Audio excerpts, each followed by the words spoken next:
at the port side of the drone, resulting in it moving to the starboard side, forcing the Angel 1-2 to make an aggressive pull to the right to avoid collision with the drone. Angel 1-1 to the unidentified aircraft. This is your final warning. Turn back immediately to avoid any hostile actions, James commanded firmly. At the same time, he initiated a lock on the drone, which had leveled once again after the aggressive maneuver. At the same time as James initiated the lock on the Global Hawk, the two patrolling aircrafts immediately in a sync did a 180-degree in such a short span of time that their suit had to get to work to reduce the extreme amount of G-forces the pilots experienced. The force had reached 15 Gs, which their enhanced bodies were able to handle. However, the suits dampened most of it, leaving them to experience 10 Gs. If the frame of these planes had been made from the same materials as the original Su-35s, with these maneuvers, they would have bent and crunched on themselves. With the powerful engines capable of supporting such aggressive maneuvers, the two pilots headed in a single direction as a squadron of 4 Fa/18 Hornets was approaching them at full speed. The Su-35's afterburners were engaged, marking the first time they had ever been engaged since the time they had been supercruising in Mach 3 without them, thanks to the powerful engines. I think you should take a look at. Angel 1-3 to the approaching unidentified aircraft squadron. This is Eden's Air Force. You are approaching our airspace. Turn on your transponders and identify yourselves immediately, or you will be shot at once. Angel 1-3 announced through a universal radio frequency, making sure that the approaching aircraft was able to hear his announcement.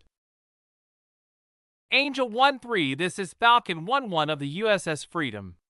We are conducting signal recovery for our drone that has lost signal during a training exercise. Do you have any information about it?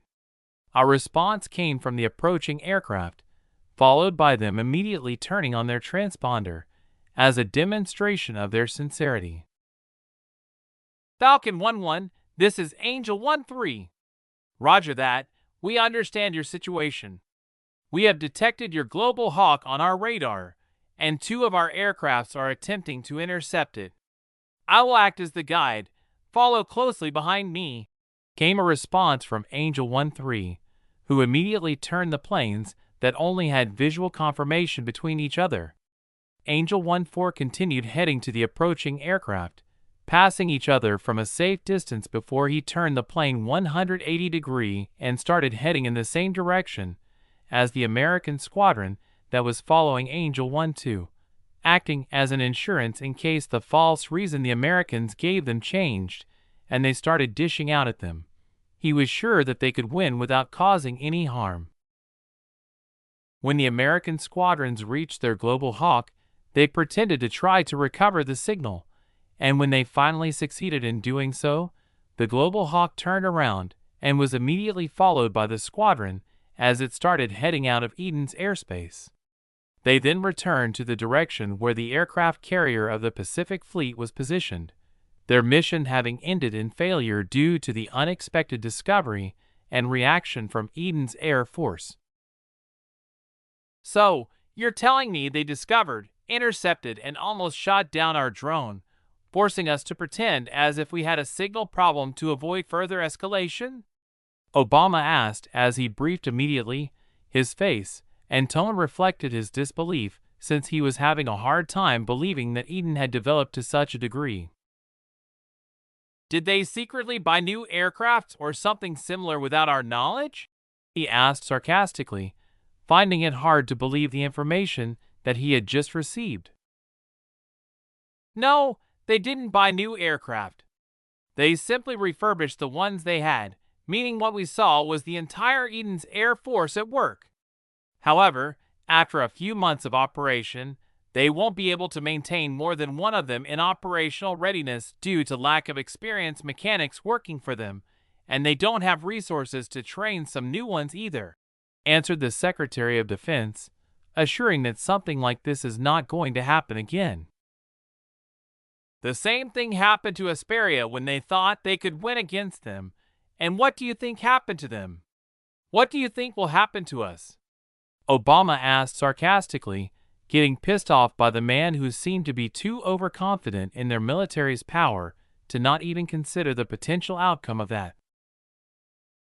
No, Mr. President, my confidence stems from knowing the full capabilities of our military as the source of it, and no matter how they develop and how much faster they are able to get new equipments, they would never imagine of reaching our level at least for about a century, answered the Secretary of Defense, showing the source of his pride. I don't care about that. Now it seems that they have something secret enough to hide to even risk shooting down an American drone. If push comes to shove, I want to know what they are really hiding on that island and what is important enough to warrant such actions from them, Obama asserted, as his senses were urging him that they need to understand what was happening there as soon as possible, or they were going to regret it in the future. Chapter 210 Family Reunion. That night, Aaron could be seen at the local airport, eagerly awaiting the arrival of the private plane that was carrying his parents and younger brother, who were still not quite sure what transpired in the last few days. After a few minutes of waiting, the private plane started approaching, and Nova immediately informed that it was the plane carrying his family members. This caused a smile to spread across his face, knowing that he hadn't seen them for a very long time. Since the day he moved to Eden to oversee the plans of the coup, he had only been keeping in contact with them through phone calls, which he did to them almost every day. After a few minutes of the plane landing, taxiing, and the passengers getting off, Aaron met them at the doors of the plane as he had driven there. "Brother!"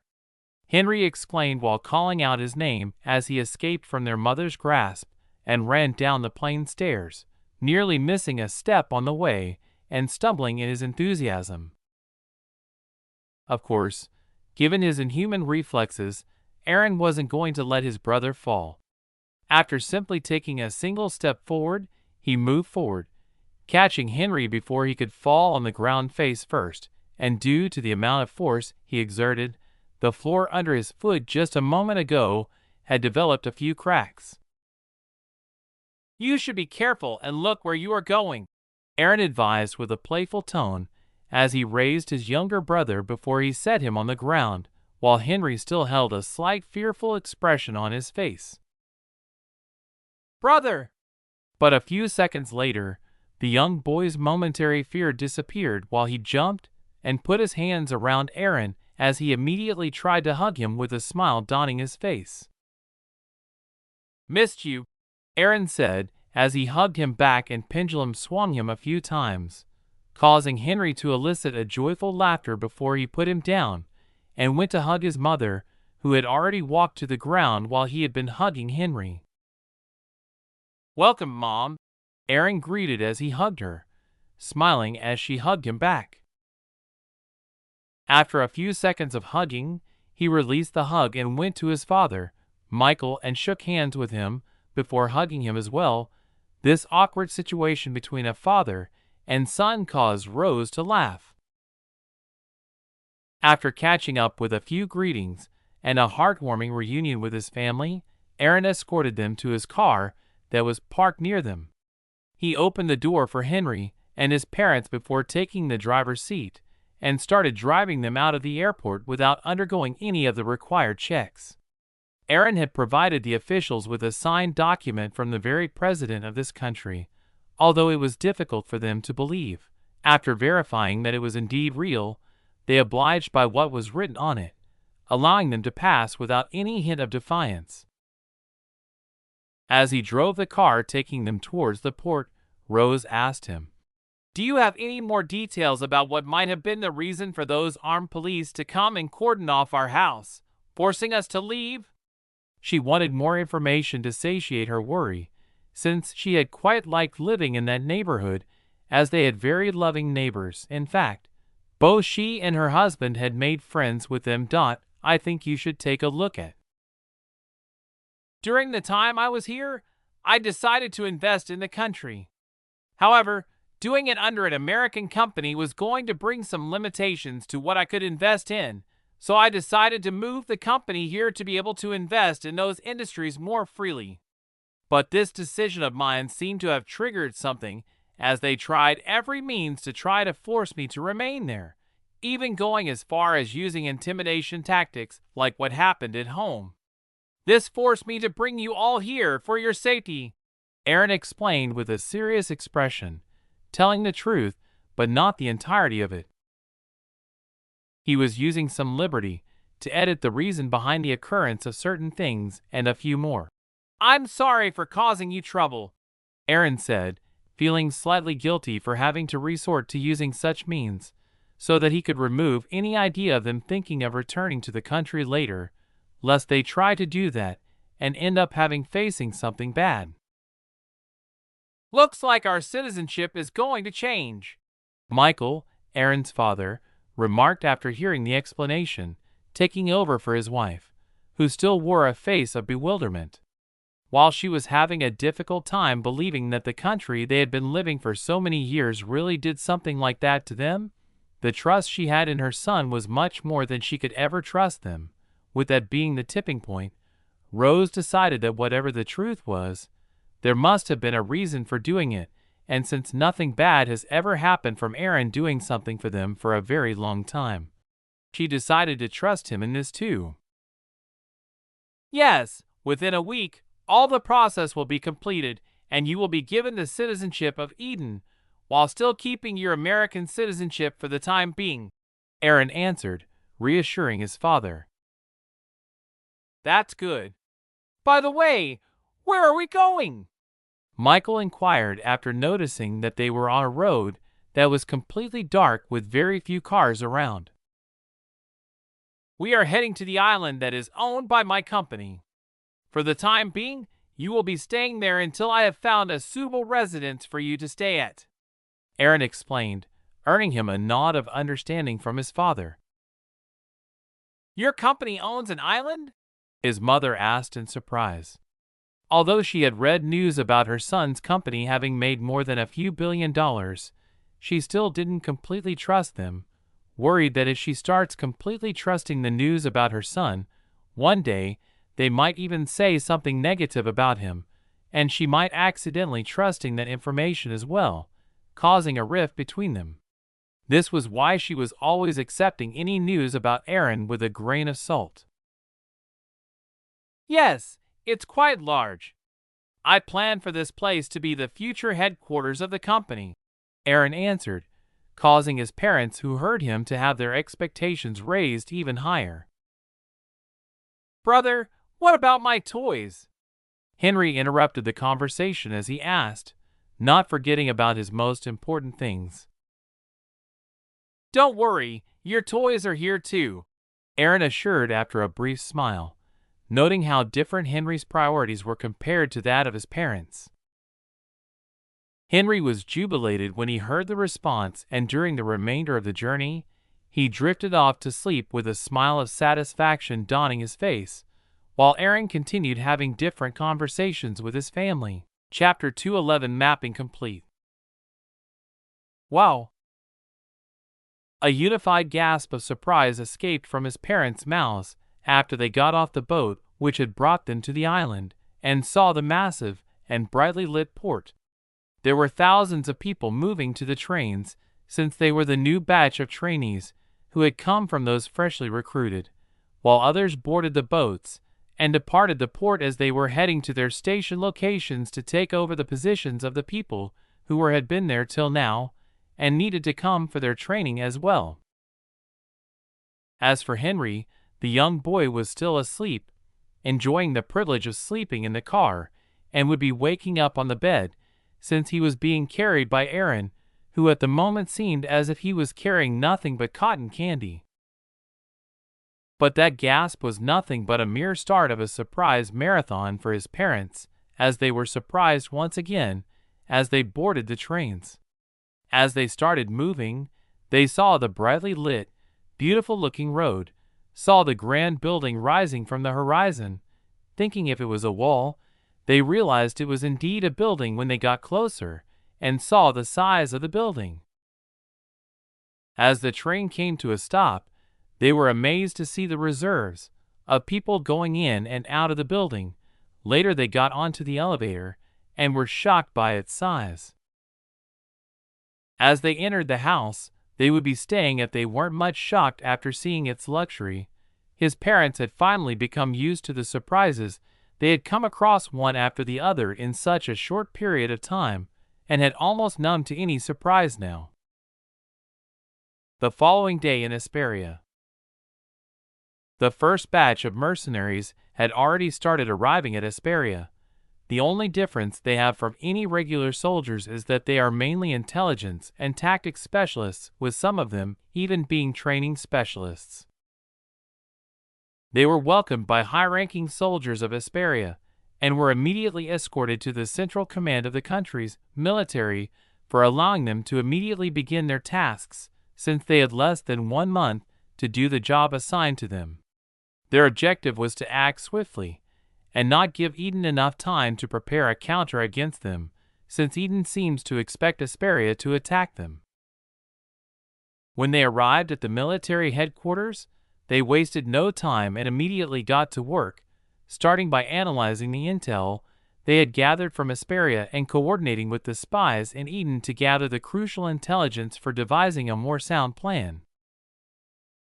At the same time, those specialists acting as trainers started doing targeting training with the Special Forces batch of soldiers, officially marking the start of the plans and preparations for their upcoming war against Eden. This was just the first batch of mercenaries, and more of them were expected to arrive within the week, totaling to more than 1,000 of them, and all of them were going to be using their expertise in their specific fields to bring up a grand plan for victory during Hesperia's second round against Eden. For the past 4 days, a plane resembling a dot was spotted in the sky by numerous people.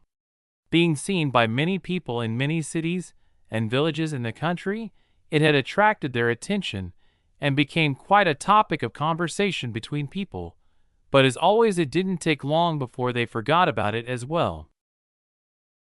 "Sir, the mapping has been completed and we now have an extremely detailed map of Eden," Nova reported to Aaron, who had just woken up early in the morning and finished freshening up. "Good, let's take a look at it," Aaron said, putting on his glasses and taking a seat on the sofa as Nova immediately logged him into the Universal simulation. In the VR simulation, Aaron found himself in an open field with Nova standing at his left, looking as beautiful as always. "Show me the results of the mapping," Aaron said after he enjoyed the view of the surroundings for a few moments. "I think you should take a look at."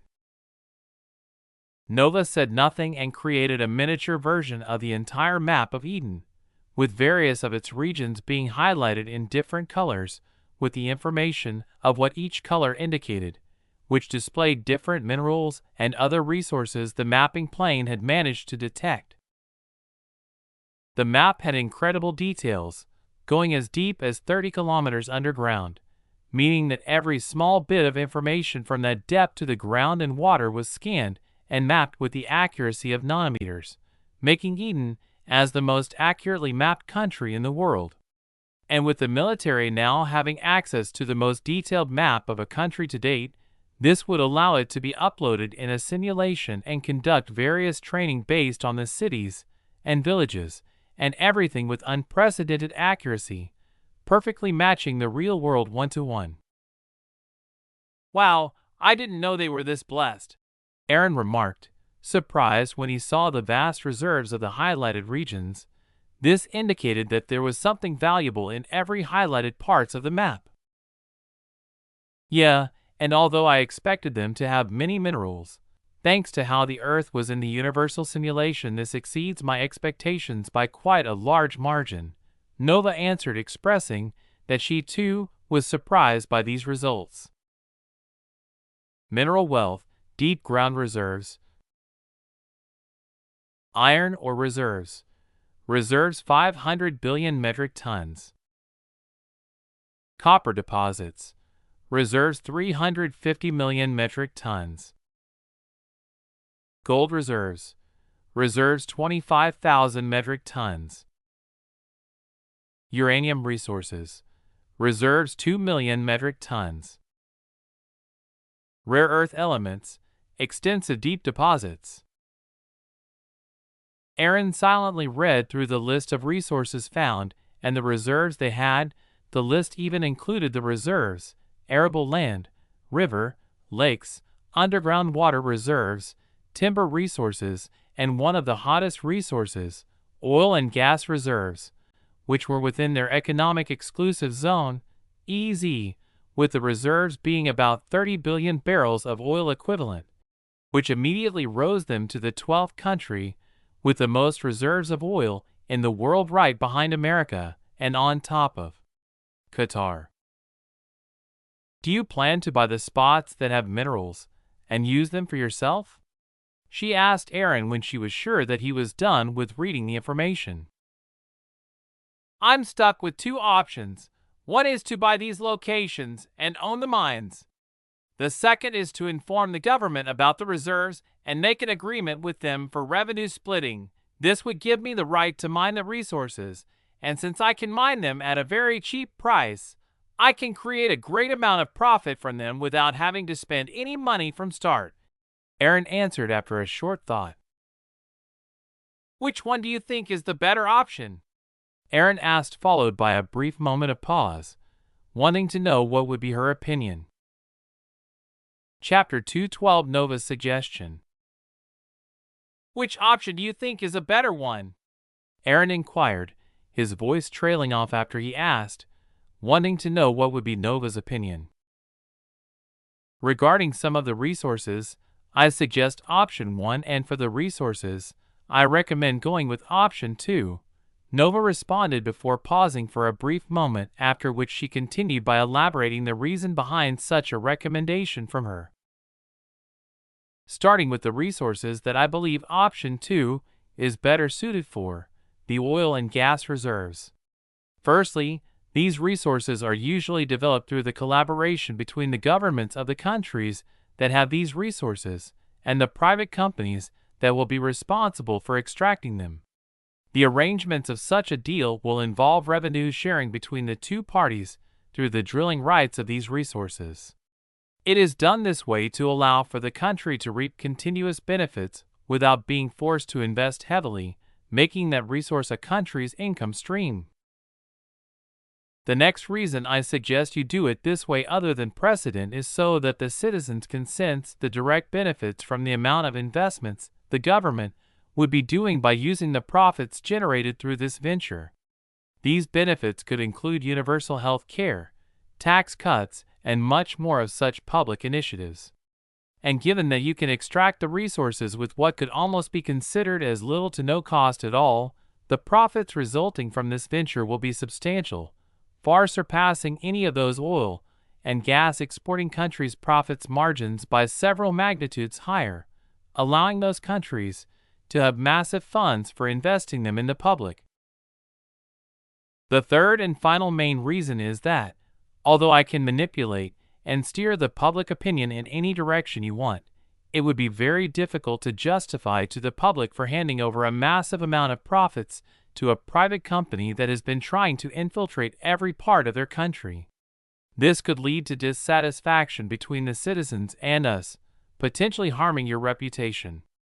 And while you could make them sway from it after a long time of persuasion, it still wouldn't erase the negative opinions they might form about you.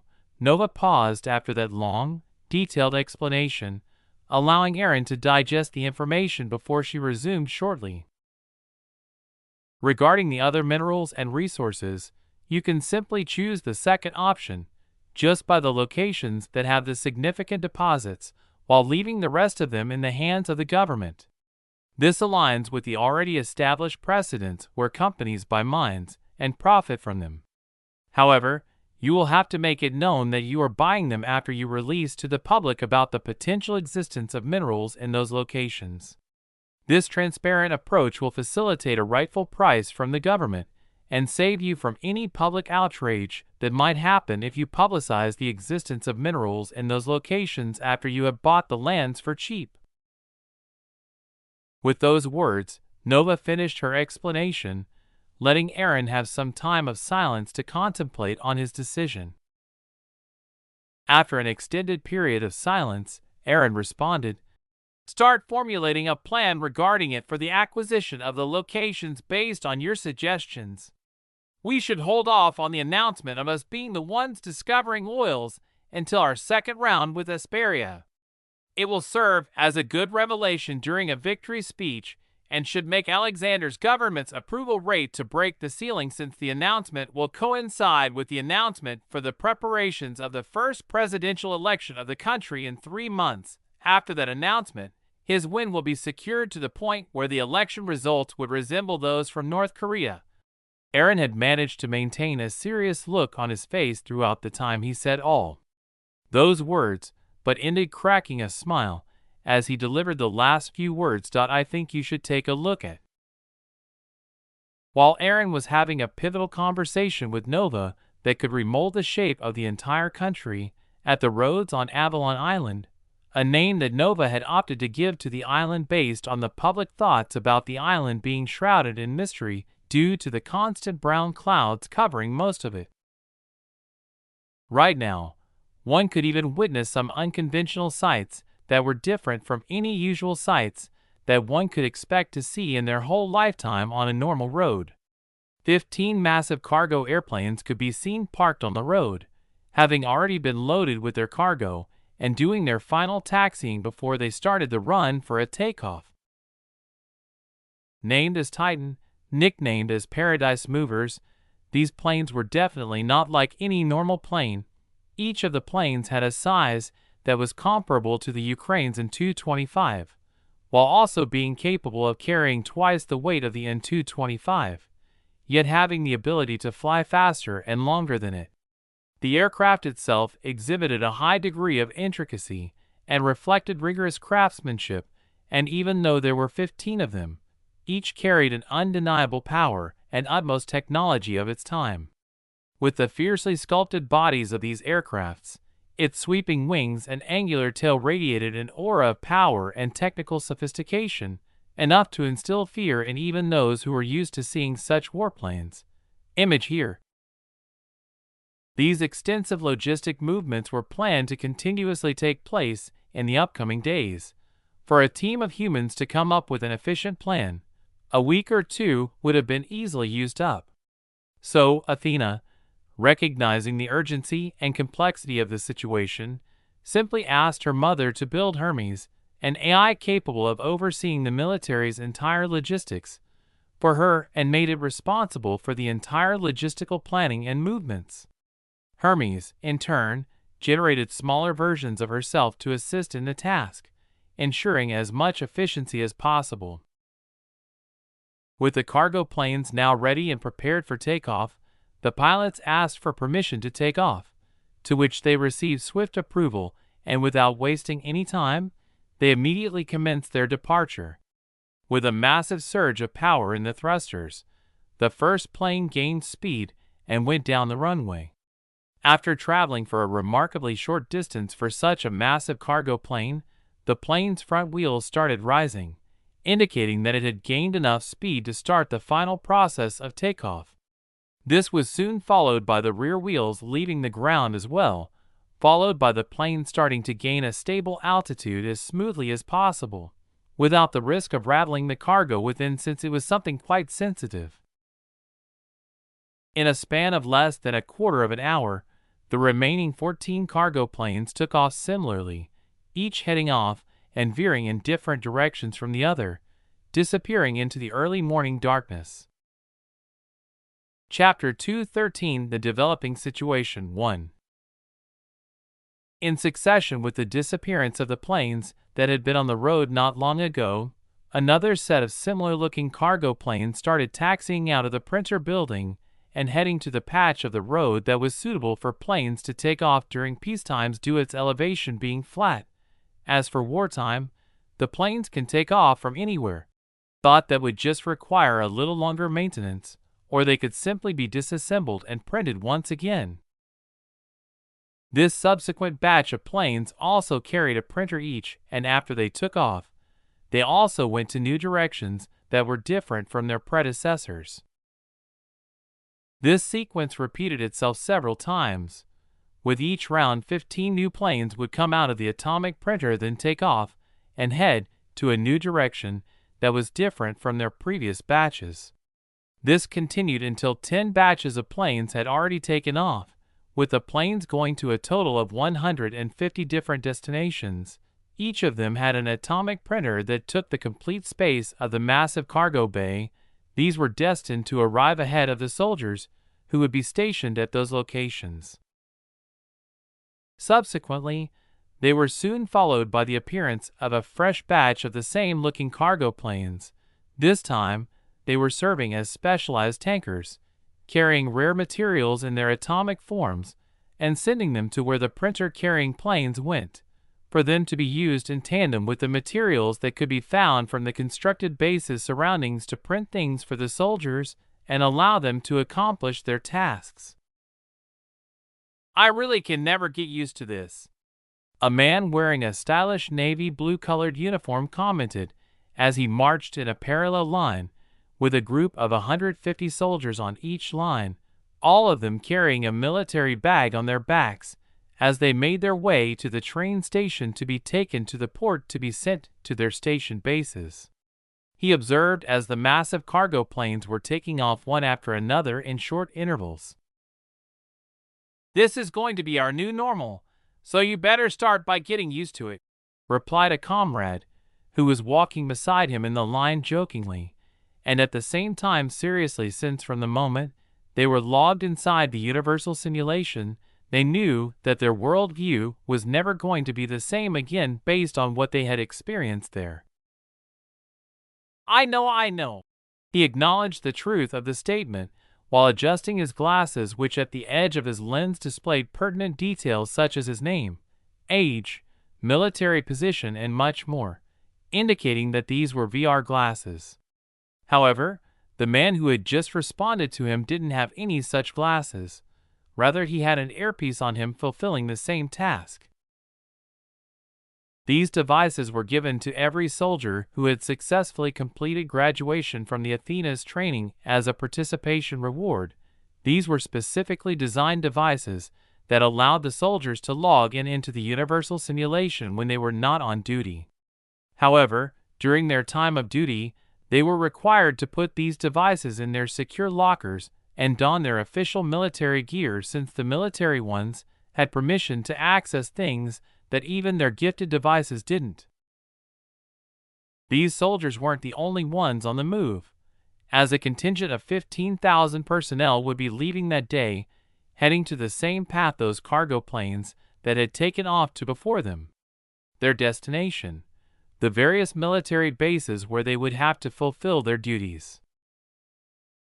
As for those from the intelligence department, they were already being briefed for their missions. About 100 of them were about to be discreetly smuggled into Asperia, while 2 of the best among the graduates of the intelligence branch were preparing themselves to get ready to head for a mission to Russia. This marked the official start of soldiers trained and approved by Athena to be entering the service of the military en masse.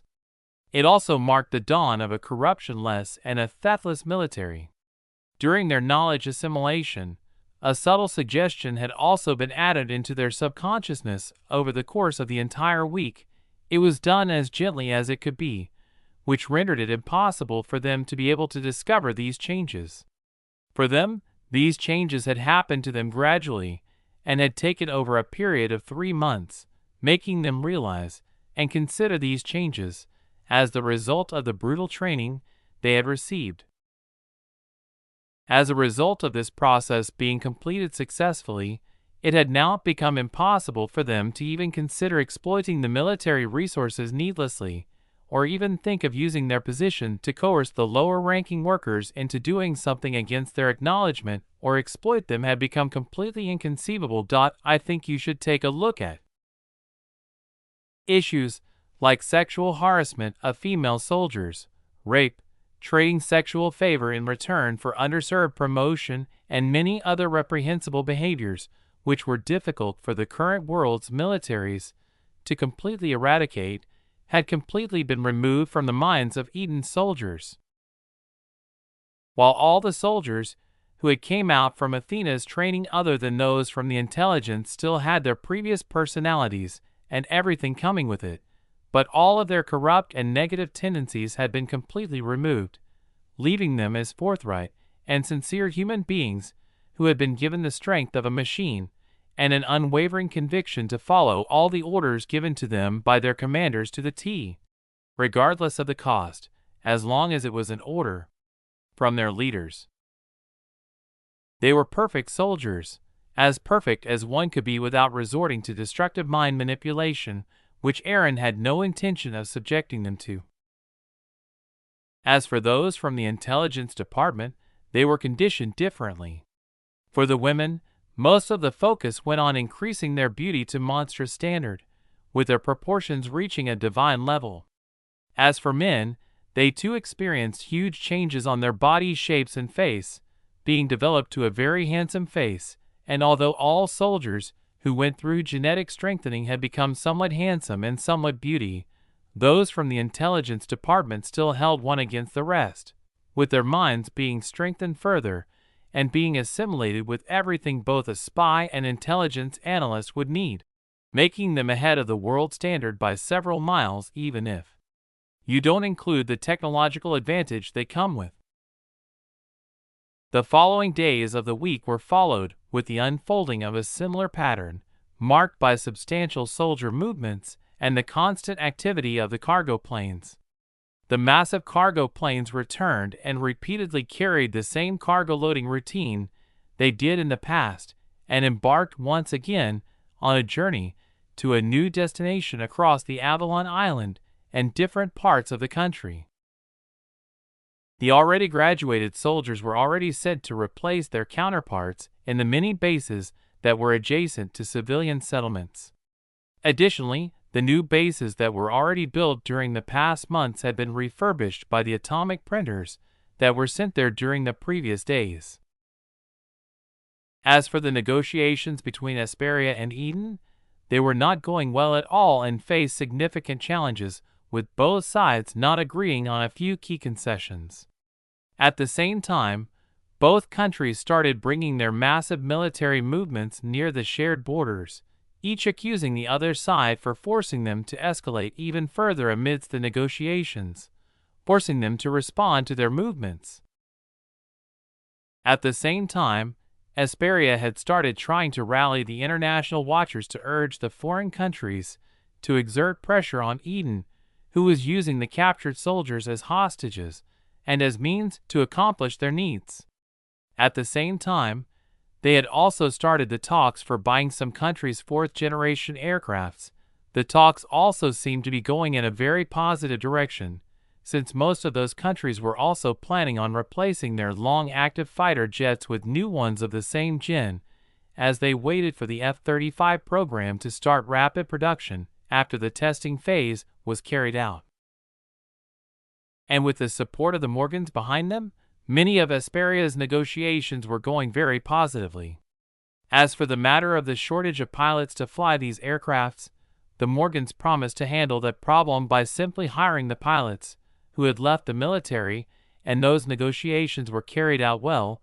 They were on the verge of buying about 30 to 50 new fighters within a month, and since the countries having already planned to have their aircraft retired, they would also be immediately delivered after these fighters received their final maintenance. They chose to announce their acquisition efforts openly, aiming to boost the morale of their citizens.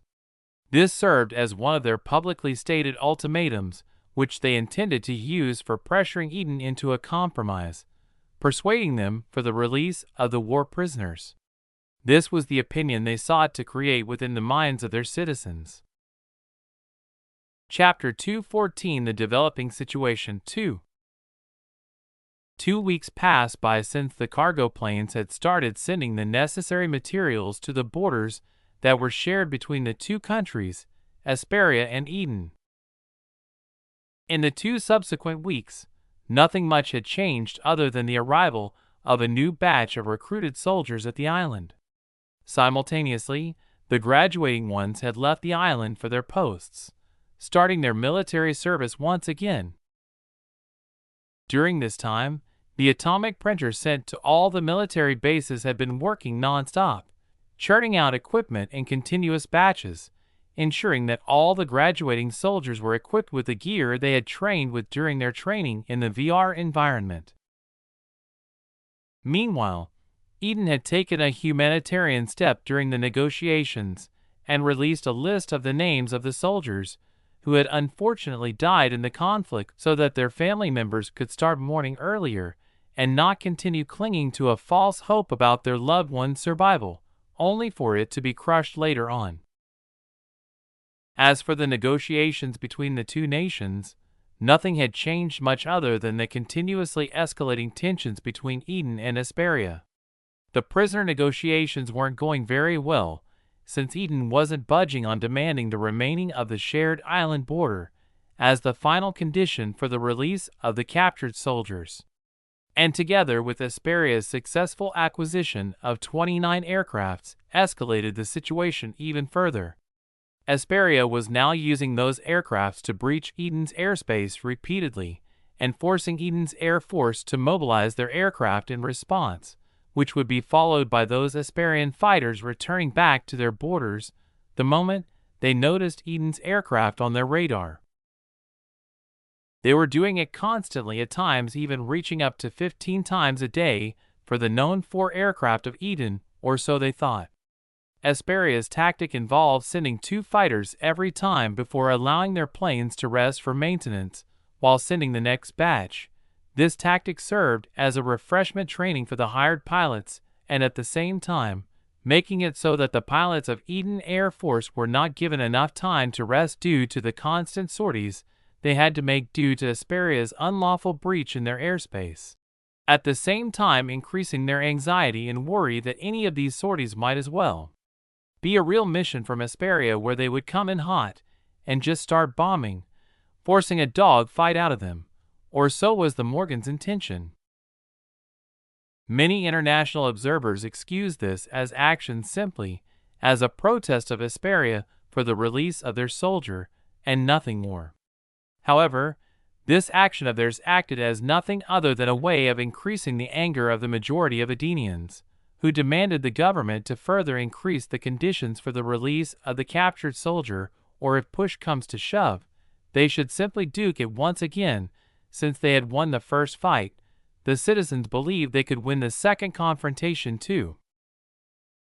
Throughout the negotiations, Asparia continued to maintain the negotiations as public as possible, showcasing their commitment to securing the return of their soldiers.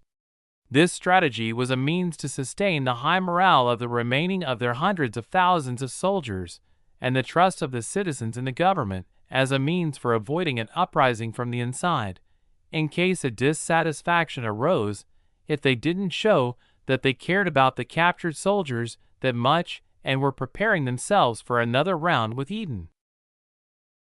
Thanks to them putting on this show, Asparia agreed to many of Eden's demands, withholding only a few of them, which they argued that they couldn't agree to. One major sticking point being the concession of land. Asparia argued against it, citing that land concession was against the international agreements, while also voicing their concerns that once the country agrees to the concessions, it would just mark the start of a losing precedent. They feared that every argument or a fight between them in which Eden came out victorious would result in further land concessions and would start eroding their country's sovereignty over time. This decision of theirs sparked a division within Asparia. One side being the family members of the captured soldiers, arguing that their loved ones, who had already fought, risked and sacrificed their freedom for the country, and now called for the nation to reciprocate by sacrificing a part of its territory for their freedom as a repayment for their commitment towards their country. I think you should take a look at. While the other side consisted of the family of the soldiers whose death had been confirmed, along with many of the citizens of the country who felt dissatisfied for losing to Eden. They believed that they could triumph over Eden in not just military might, but also many aspects, including economically, and wanted their country to not agree to any deals. Instead, they urged the country to fight with Eden once again, this time with ample preparations, and win the war to avenge their loss of both life and of their pride. With the second narrative gaining the support of most of the people in the country, it reached a point where the government was compelled to make an announcement that they would do their very best to bring their soldiers back home and had already started compensating the families of the confirmed dead. This was thanks to funds provided by the Morgans, and acted as a means to make Eden seem like a greedy monster. Simultaneously, the government also announced that in case the negotiations failed, they still retained the right to declare war to fight against Eden and ensure the rescue of their soldiers. This strategy worked since the compensation provided to the families of dead soldiers had managed to temporarily suppress their eagerness for revenge, leading to a movement which wanted the war to slightly calm down, while at the same time garnering the support of both factions to the government, demonstrating that the government's concern for all of its citizens. Thanks to their well-orchestrated act and the support of the Morgans, who had kept running the narrative that Eden was trying to exploit their lucky win, and with the use of their massive political power, the Morgans had made a few countries to subtly condemn Eden internationally. Just enough to make sure that Eden knew that the world was watching the situation, but not enough where Eden would end up giving up all the war prisoners, since the Morgans wanted the war to happen no matter what. This tactic wasn't used to intimidate Eden, but rather to increase the morale of the Asparians. As they saw that the world was having their backs, the citizens became even bolder, finding themselves in the same situation as when you were having an argument with someone. Then you would have someone trying to stop you, this resulting in filling you with confidence, causing you to start using stronger language. This resulted in the happening of many bad things within Asparia, such as mass arrests of citizens that were of Edenian descent, having their businesses vandalized, together with beating those known citizens of Eden who were living in Asparia. The only thing holding them back was the worry that if they kill any of them, they would lose the support of the world, which at the moment was very necessary for them. Thanks to that, other than being heavily injured, most of the Edenian citizens were rescued by the police, and a few sane citizens before that threshold was crossed. In response to their citizens now being prosecuted, Eden responded by adding the clause of having their citizens released and be compensated for the damage inflicted on their citizens who are residing in Asparia and were facing prosecution. They also demanded the reopening of the borders for the return of their citizens to their country after they had received their compensation packages for the damages they were inflicted upon during the prosecution, increasing the tensions between the two countries even further. For those who were observing how things happened from the outside, they could see that either the negotiations would be agreed upon or they would really be duking it out against each other for the second time. And from the looks of it, it seemed that the citizens had already moved into wartime readiness, as most of them wanted the war to happen, and both countries' citizens were sure that their country could win. Edenian citizens were sure of it because they had already won the first encounter. As for the Asparian citizens, they believed their military was more powerful, and their previous loss was only thanks to Eden attacking them by surprise, resulting in quite aggressive arguments between the two countries' citizens on the internet. As for the individuals who had the unfortunate circumstance of encountering each other on foreign lands, their interactions escalated beyond mere disagreements. In fact, a subset of them proceeded to engage in physical altercations, much to the amusement and disdain of onlookers, who didn't forget to record and post it, further solidifying the hate between each other. Chapter 215: Escalating Tensions. This is what has been causing the formation of those brown clouds, Obama inquired as he examined the images on the table that were collected by the Global Hawk they had deployed for the second reconnaissance mission.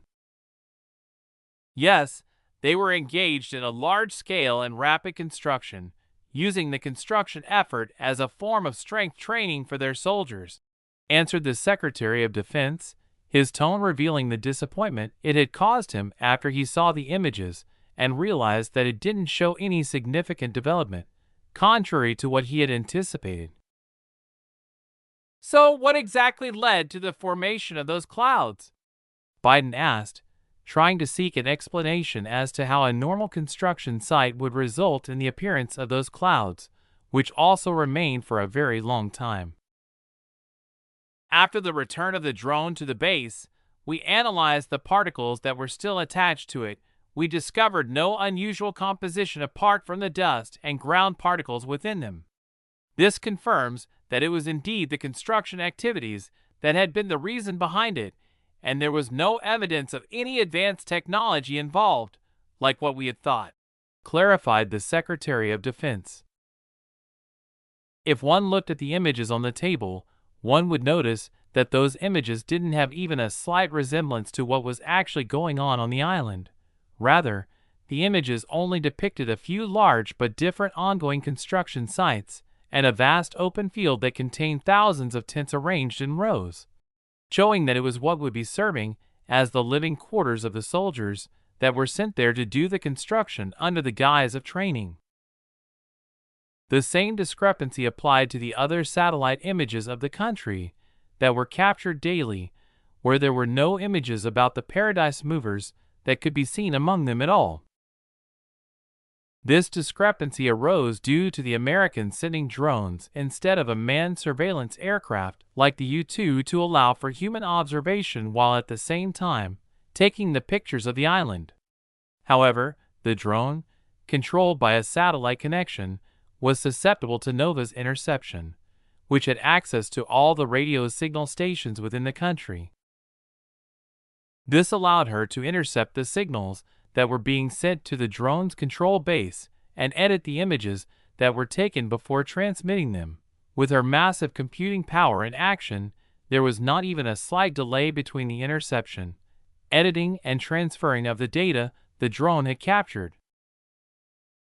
This covert manipulation allowed Aaron to keep what was happening on Avalon as a hidden secret, while the world, or precisely the American government, thought that nothing important was going on. Rather than trusting Eden's words, they would trust their own military hardware information more, causing them to gradually lose interest in the ongoing events on the island. Anyway, what is your assessment of the situation going on in the Pacific? Obama asked, shifting the matter of what is happening on the island aside, since the information had made him remove it from his consideration anymore. I believe that Hesperia is likely going to emerge victorious during this second confrontation, although not with an overwhelming landslide victory. Among the reason of why is the theoretical existence of those powerful bombs they had used in their first fight in store, as they could just send it to the capital of Hesperia and take a few thousands of people with it if push comes to shove, answered the Secretary of Defense, handing the people in the room the documents that contained their analysis of what was going to happen in case the two countries were to engage in a conflict for the second time. I think you should take a look at. They have truly gone all out, Biden commented as he read the document that outlined the procuring of weapons that had been done by Hesperia in the last 3 weeks, which totaled the amount to billions. And notably, each of these acquisitions required at least half of their payment to be done upfront, with the remaining sum to be settled soon after. But why hasn't there been a response from the opposing side? Obama raised the question, seeking a reason as to why Eden remained quiet, not them particularly but their backer, Rothschild, who seemed to not be doing anything to counterbalance the massive arms race that was instigated by the Hesperians, led by the Morgans. There are only two possibilities for this. Either they have already given up or they are already prepared for it beforehand. The reason behind that can be found after referring to page 35. The Secretary of Defense responded and paused for a moment to allow the others to open the specified page and start reading the contents before he proceeded to explain. When he was certain that everyone in the room had opened to the designated page, he continued, As you can see, this section delves into the detail of our analysis concerning the response of each country when the other side further escalated the conflicts. And when you look carefully at their response in every Hesperia's escalation, you will find that Eden has always responded just enough to be able to counteract the escalation and nothing more than that. This implies that they have some astute and competent decision-makers who are guiding Eden's response. Alongside those, they have a moderately competent leadership in their military to make sure that those given orders are precisely executed, as envisioned by their think tanks while making those plans. This is rather surprising, given that even Hesperia, despite having the support of the mercenary groups who had been sent to help them prepare for the second round, appears to have fallen short of having their plans completely and successfully executed in their real-world execution, and a long time will be needed to train them for that as well. But based on the escalation trajectory, they don't have enough time to solve that, so the Morgan side is forced to blanket the planning, which factors in the likelihood of their plans being brought to life by the incompetent army. Due to the scale of those plans being big, it would be necessary for their plans to take longer time to be implemented compared to Eden's efficiently executed strategies, which is weirdly always efficiently executed to our amazement, though not on par to our level yet, he explained. Let's observe and assess. The more they engage in fights outside America's borders, the less trouble America will face, Obama commented, placing the document down and pinching his temples, clearly fatigued by even thinking about them. The them, as they had come to be known, would always cause trouble for America when they were in conflict. A notable example of it was the 2008 financial crisis, which stemmed from the culmination of their discord. The Rothschilds won, but forced the entirety of America to bear the loss along with the Morgans.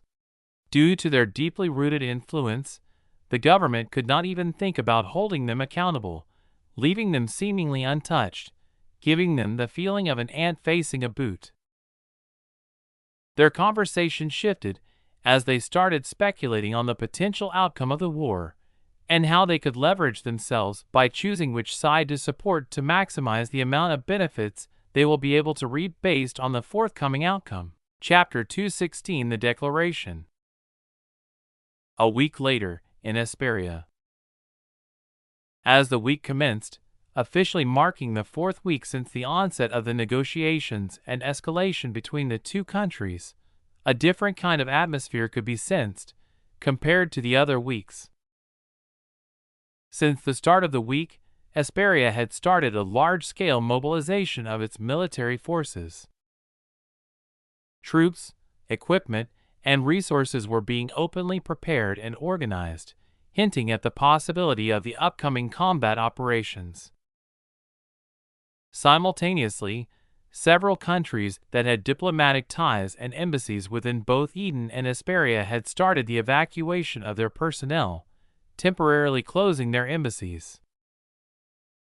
This was followed by Esperia starting public awareness campaigns during the same time, informing the population regarding the prevailing situation, potential risks of a war, and recommending many national security measures. Throughout this period, Eden's response always remained a step behind. A fact that was acknowledged by the whole world was akin to the calm before the storm, however. No one wanted to be the first to say it, waiting for either of the two countries to burst the bubble and just set the events into motion. Tensions had reached their zenith as the world collectively held its breath, observing what could be considered as the first official war declared between the two countries, while also being one of the wars to be fought in the modern era, and was a clash between countries with comparable military might, raising the expectations of it not completely being one-sided beatdown like the many other wars fought in the 21st century.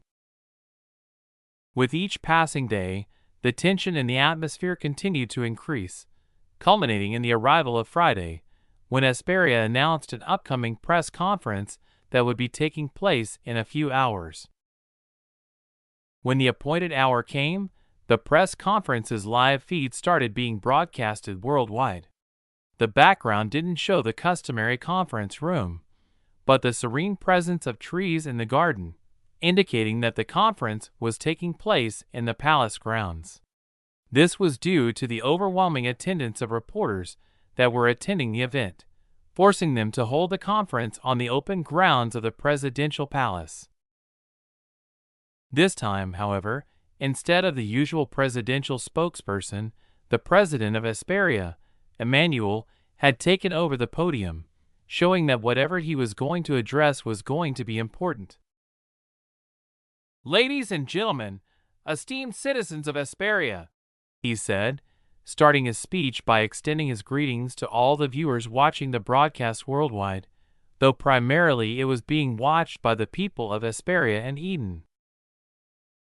Continuing his address, he articulated, "Today, we gather on this somber occasion, marking the passage of a month filled with arduous negotiations aimed at securing the release of our unjustly imprisoned compatriots.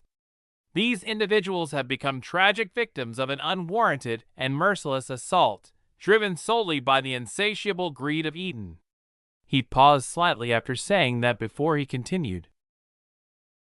Throughout this challenging journey, we have steadfastly extended the hand of diplomacy, seeking a peaceful resolution to this distressing ordeal. However, despite our unwavering commitment to finding common ground, we have witnessed the unrelenting growth of their voracious demands. He paused as his hand crumpled the paper he was having difficult reading from, due to anger as he continued with difficulties. Every concession we made, every compromise we reached, has only continued to fuel their insatiable hunger for power. As we engaged in these negotiations, we have observed their appetite for dominance intensify, akin to vultures feasting upon our desperation. Our efforts to reach a fair and just agreement have been met with ever-increasing rapacity, leaving us with no choice but to reassess our course of action. I think you should take a look at. With a heavy heart, and after careful consideration, I hereby declare that the hour of negotiations has come to an end, he stated, pausing for a moment before continuing. We have explored every avenue for a peaceful resolution, yet the scales tip relentlessly towards conflict. Today, I bear the weight of the trust and support you, the citizens of our great nation, have placed in me. It is with this solemn authority that I make this proclamation. We shall no longer engage in such fruitless parleys. He paused once again, allowing for tension in the compound to grow, followed by continuing his speech. However, this time became as calm and as confident as possible as he said, "Instead, we hereby declare war, Eden," while his eyes were looking straight at the camera to project confidence. The moment he said that, the entire compound seemed to have frozen for a moment. Even the constantly flashing cameras stopped, causing a slight dimming in the compound, together with the utter silence spreading throughout the entire press conference, silencing the attendees for a few seconds before the flashes on cameras started to reappear, now so frequently that they formed a continuous burst of light, illuminating the president's face brightly.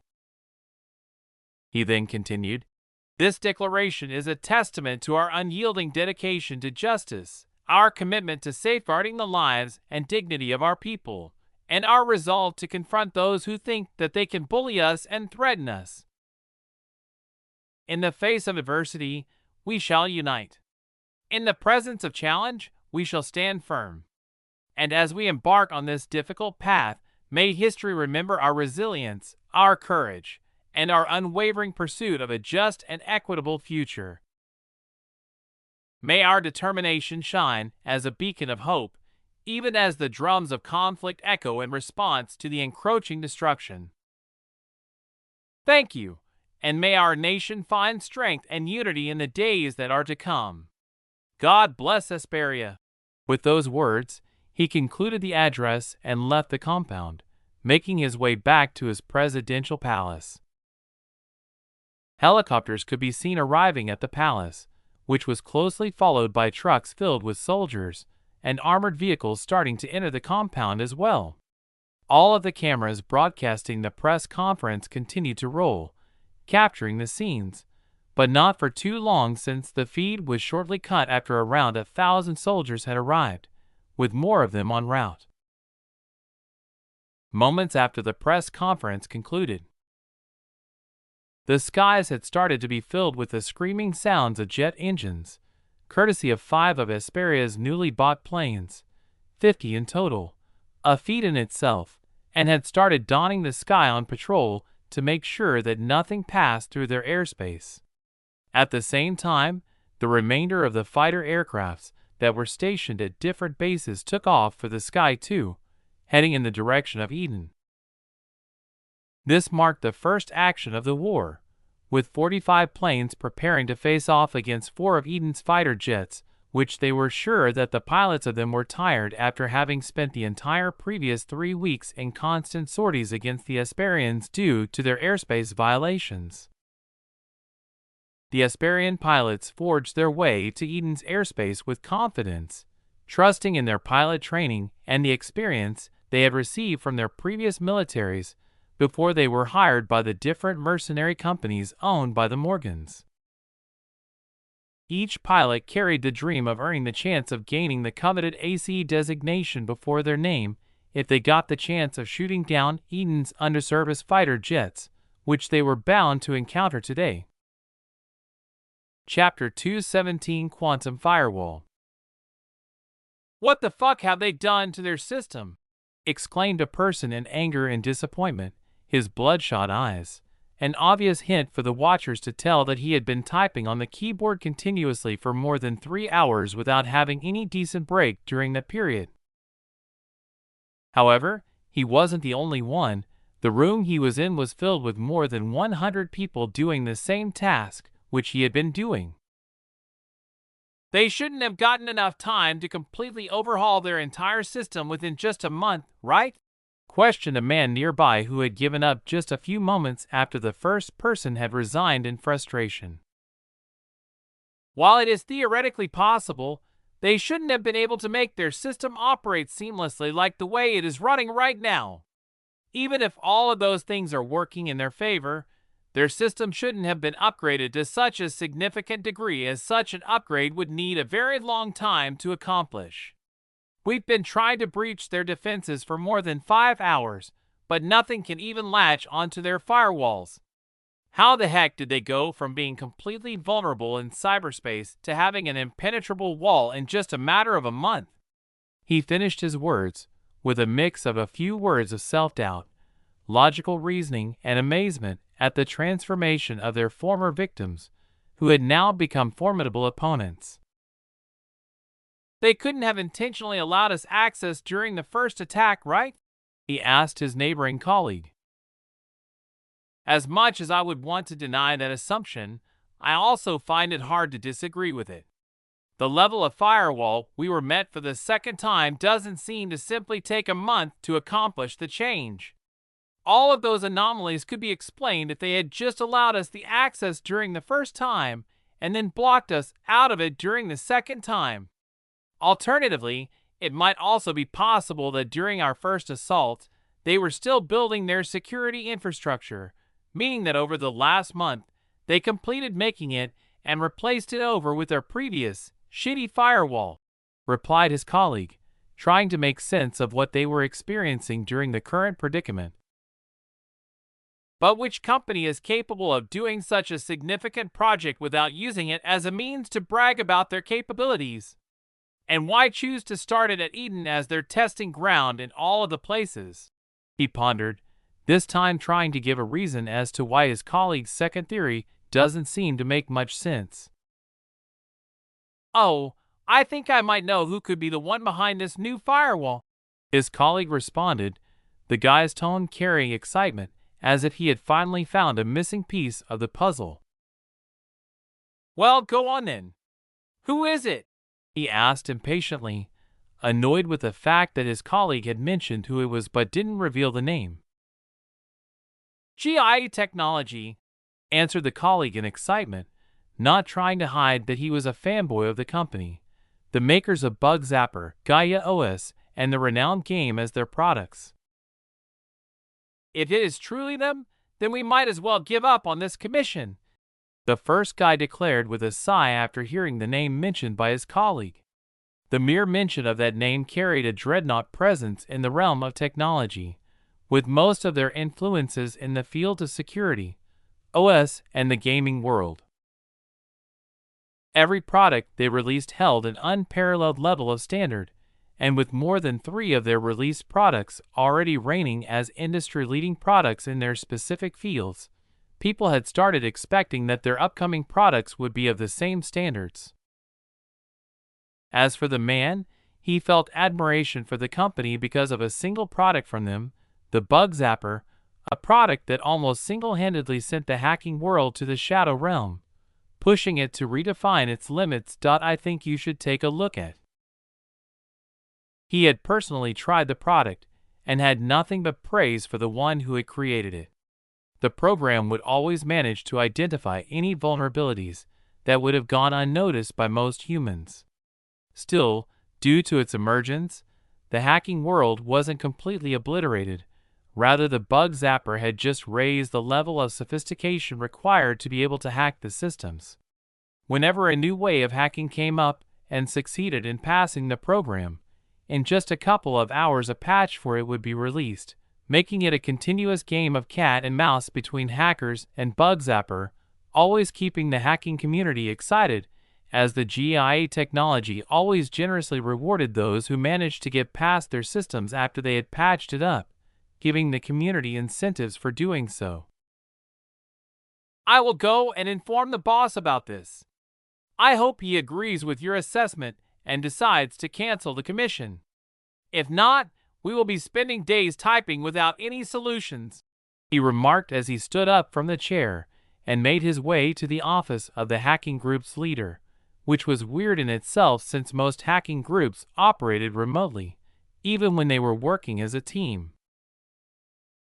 In the Eden airspace, the 4 fighters of the Angel Squadron could be seen maintaining a formation as they took to the skies, starting from the moment the Asperian press conference had initiated.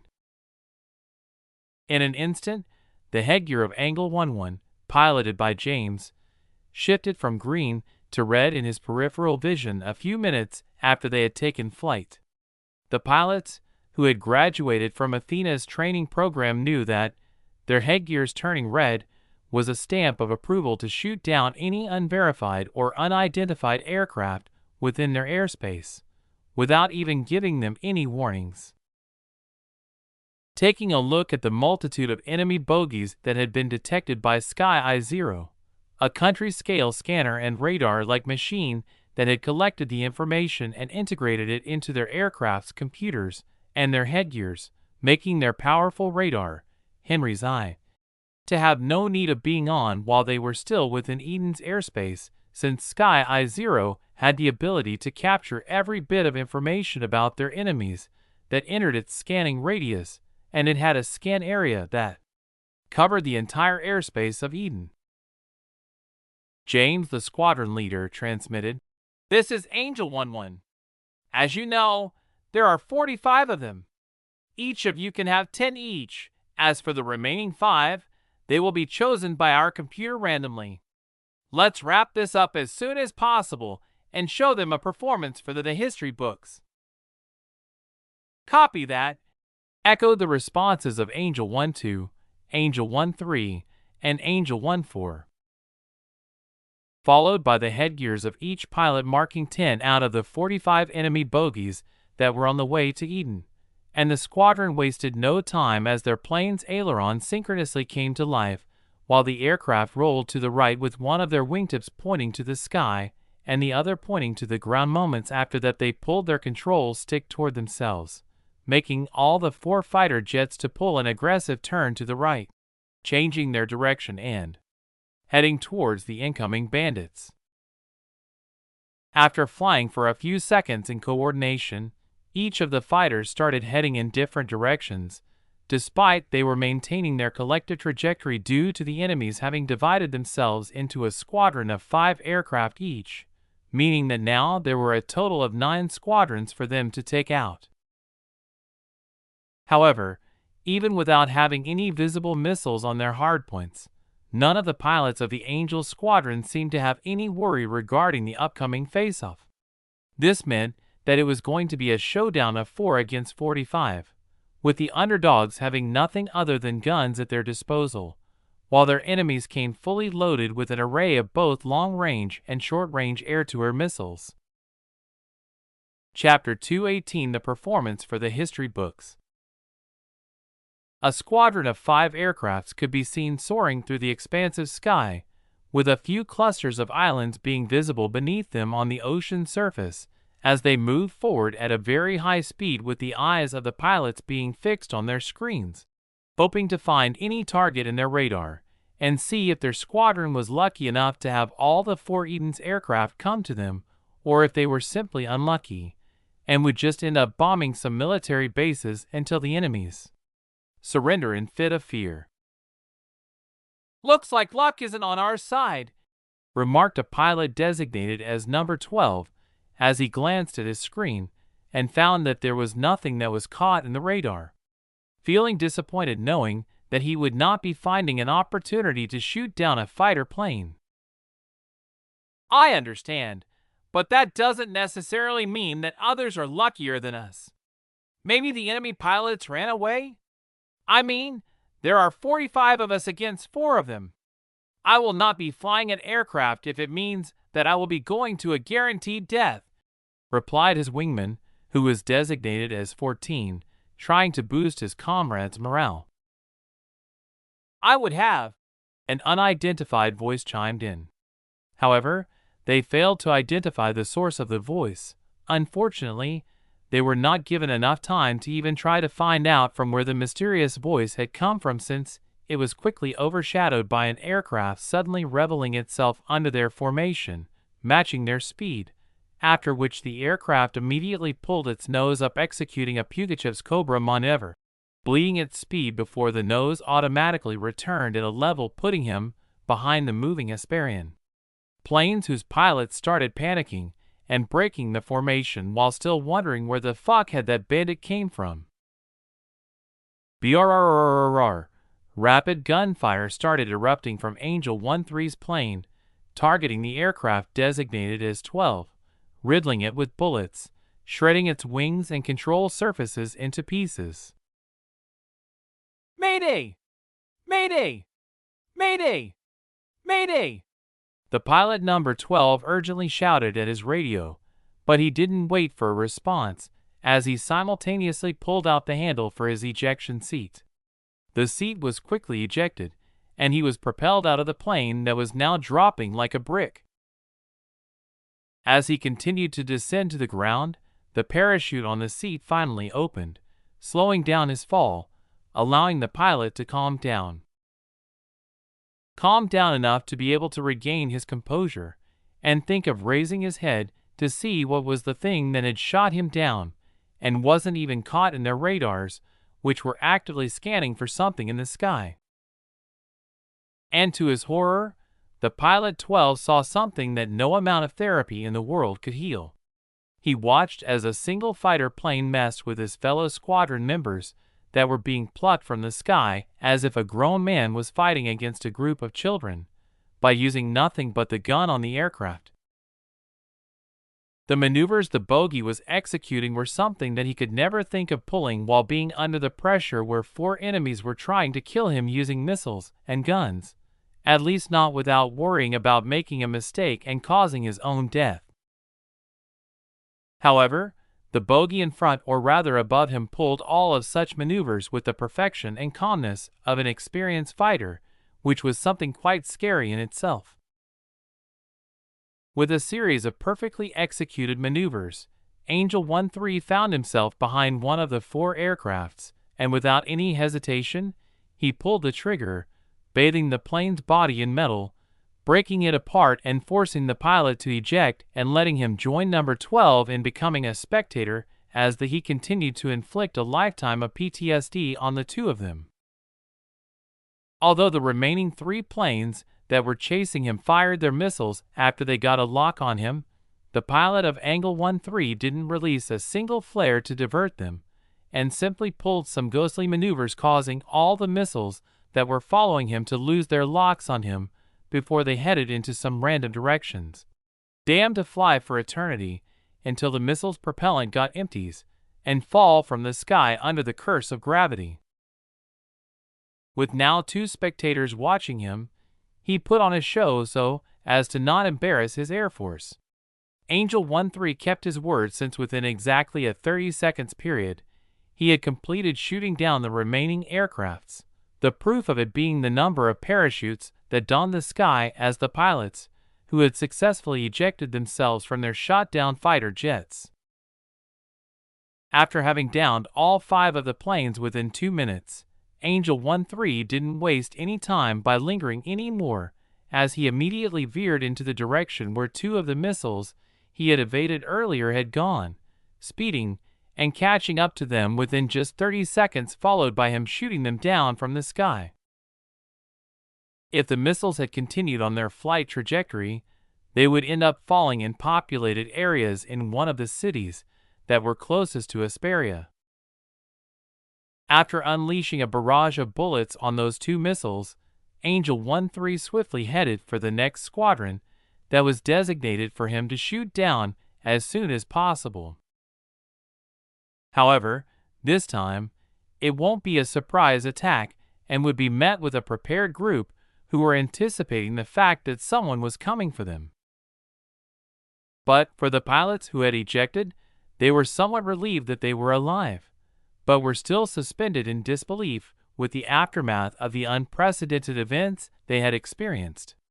Even with them being equipped with missiles, in a span of just 2 minutes, someone came and just by using gunfire, had shot them down. I think you should take a look at. Then just as he had appeared, the pilot had left them and went to shoot down 2 of their missiles, followed by him leaving without even giving them a second look, before heading to a direction which they knew their fellow fighter squadron was at and couldn't help but feel bad for them. Everything that had transpired had left them deeply astounded. The astounding aerial command their enemy had displayed made them struggle to comprehend reality. As concern for their fellow fighter squadron rose, all they could do was use their radios to transmit warnings to their comrades about the monster they had encountered and was heading their way. They recommended them to be prepared for an impending face-off, but also suggested that running off would be the best option. As they landed at the ocean's surface, they lost all hope of any rescue coming for them. They knew that nothing was going to be passing through Eden's airspace to come for them, rendering any assistance from the outside to be highly improbable. This was further substantiated when they saw a helicopter they had never seen in their lives, quietly coming to them, while generating a sound so low that they would have thought that it was a helicopter that was passing very far away from them, if not for seeing it approaching and getting closer. The helicopter came near them and continued to hover about 30 meters above them, and did nothing other than hover, making them wonder what it was doing if it wasn't here to rescue them. But their questions were soon answered as a boat approached them at a very high speed, clarifying that the helicopter was only acting as a marker of their location so that they would be rescued by the boats. While all of this was going on, something else was going on in the city that was about to become the victims of those 2 rogue missiles that were shot down, if they hadn't been shot down by Angel 1-3. At the moment, perched atop an elevated mountain on the outskirts of the city, a group of 3 people could be seen standing behind a tripod-mounted camera. This elaborated setup featured a camera with a super long lens on it, indicating its ability to capture distant scenes with extreme clarity. The expressions on the faces of these reporters were filled with excitement and amazement at what they had managed to record. They had come to the mountain hoping to have the chance of recording the incursion of Hesperian fighters as they invaded Eden's airspace before the bombers, so that they could clear Eden's airspace. However, what they saw was beyond even their wildest dreams, something even the movies would have difficulty in making people believe that something like that could happen. The unfolding spectacle was nothing other than a pilot's dream, to be so calm and dominant that despite being outnumbered 5-1, and yet still coming out victorious without having even a single damage done on his own plane or even reporting any casualties of the enemy's soldiers, who were now being taken by a mysterious-looking massive helicopter that appeared out of nowhere, and taking the enemy pilots away after they were rescued from the ocean by a fast-moving medium-sized marine vehicle, which itself didn't resemble anything that had ever seen either. The trio of reporters knew that the world would soon be talking about their footage and how it was going to impact the war after they had released it. And since no deaths had occurred throughout the whole dogfight, they could upload the entirety of it without having to worry about any censorship at all. Chapter 219 Archangels, The Birth of Aces. This is Hesperia's central comm. All the aircrafts must return to base immediately. I repeat, This Hesperia's Central Command, all air. This urgent announcement resonated 3 times across all the radios of Hesperian pilots right after the 20th fighter jet was shot down.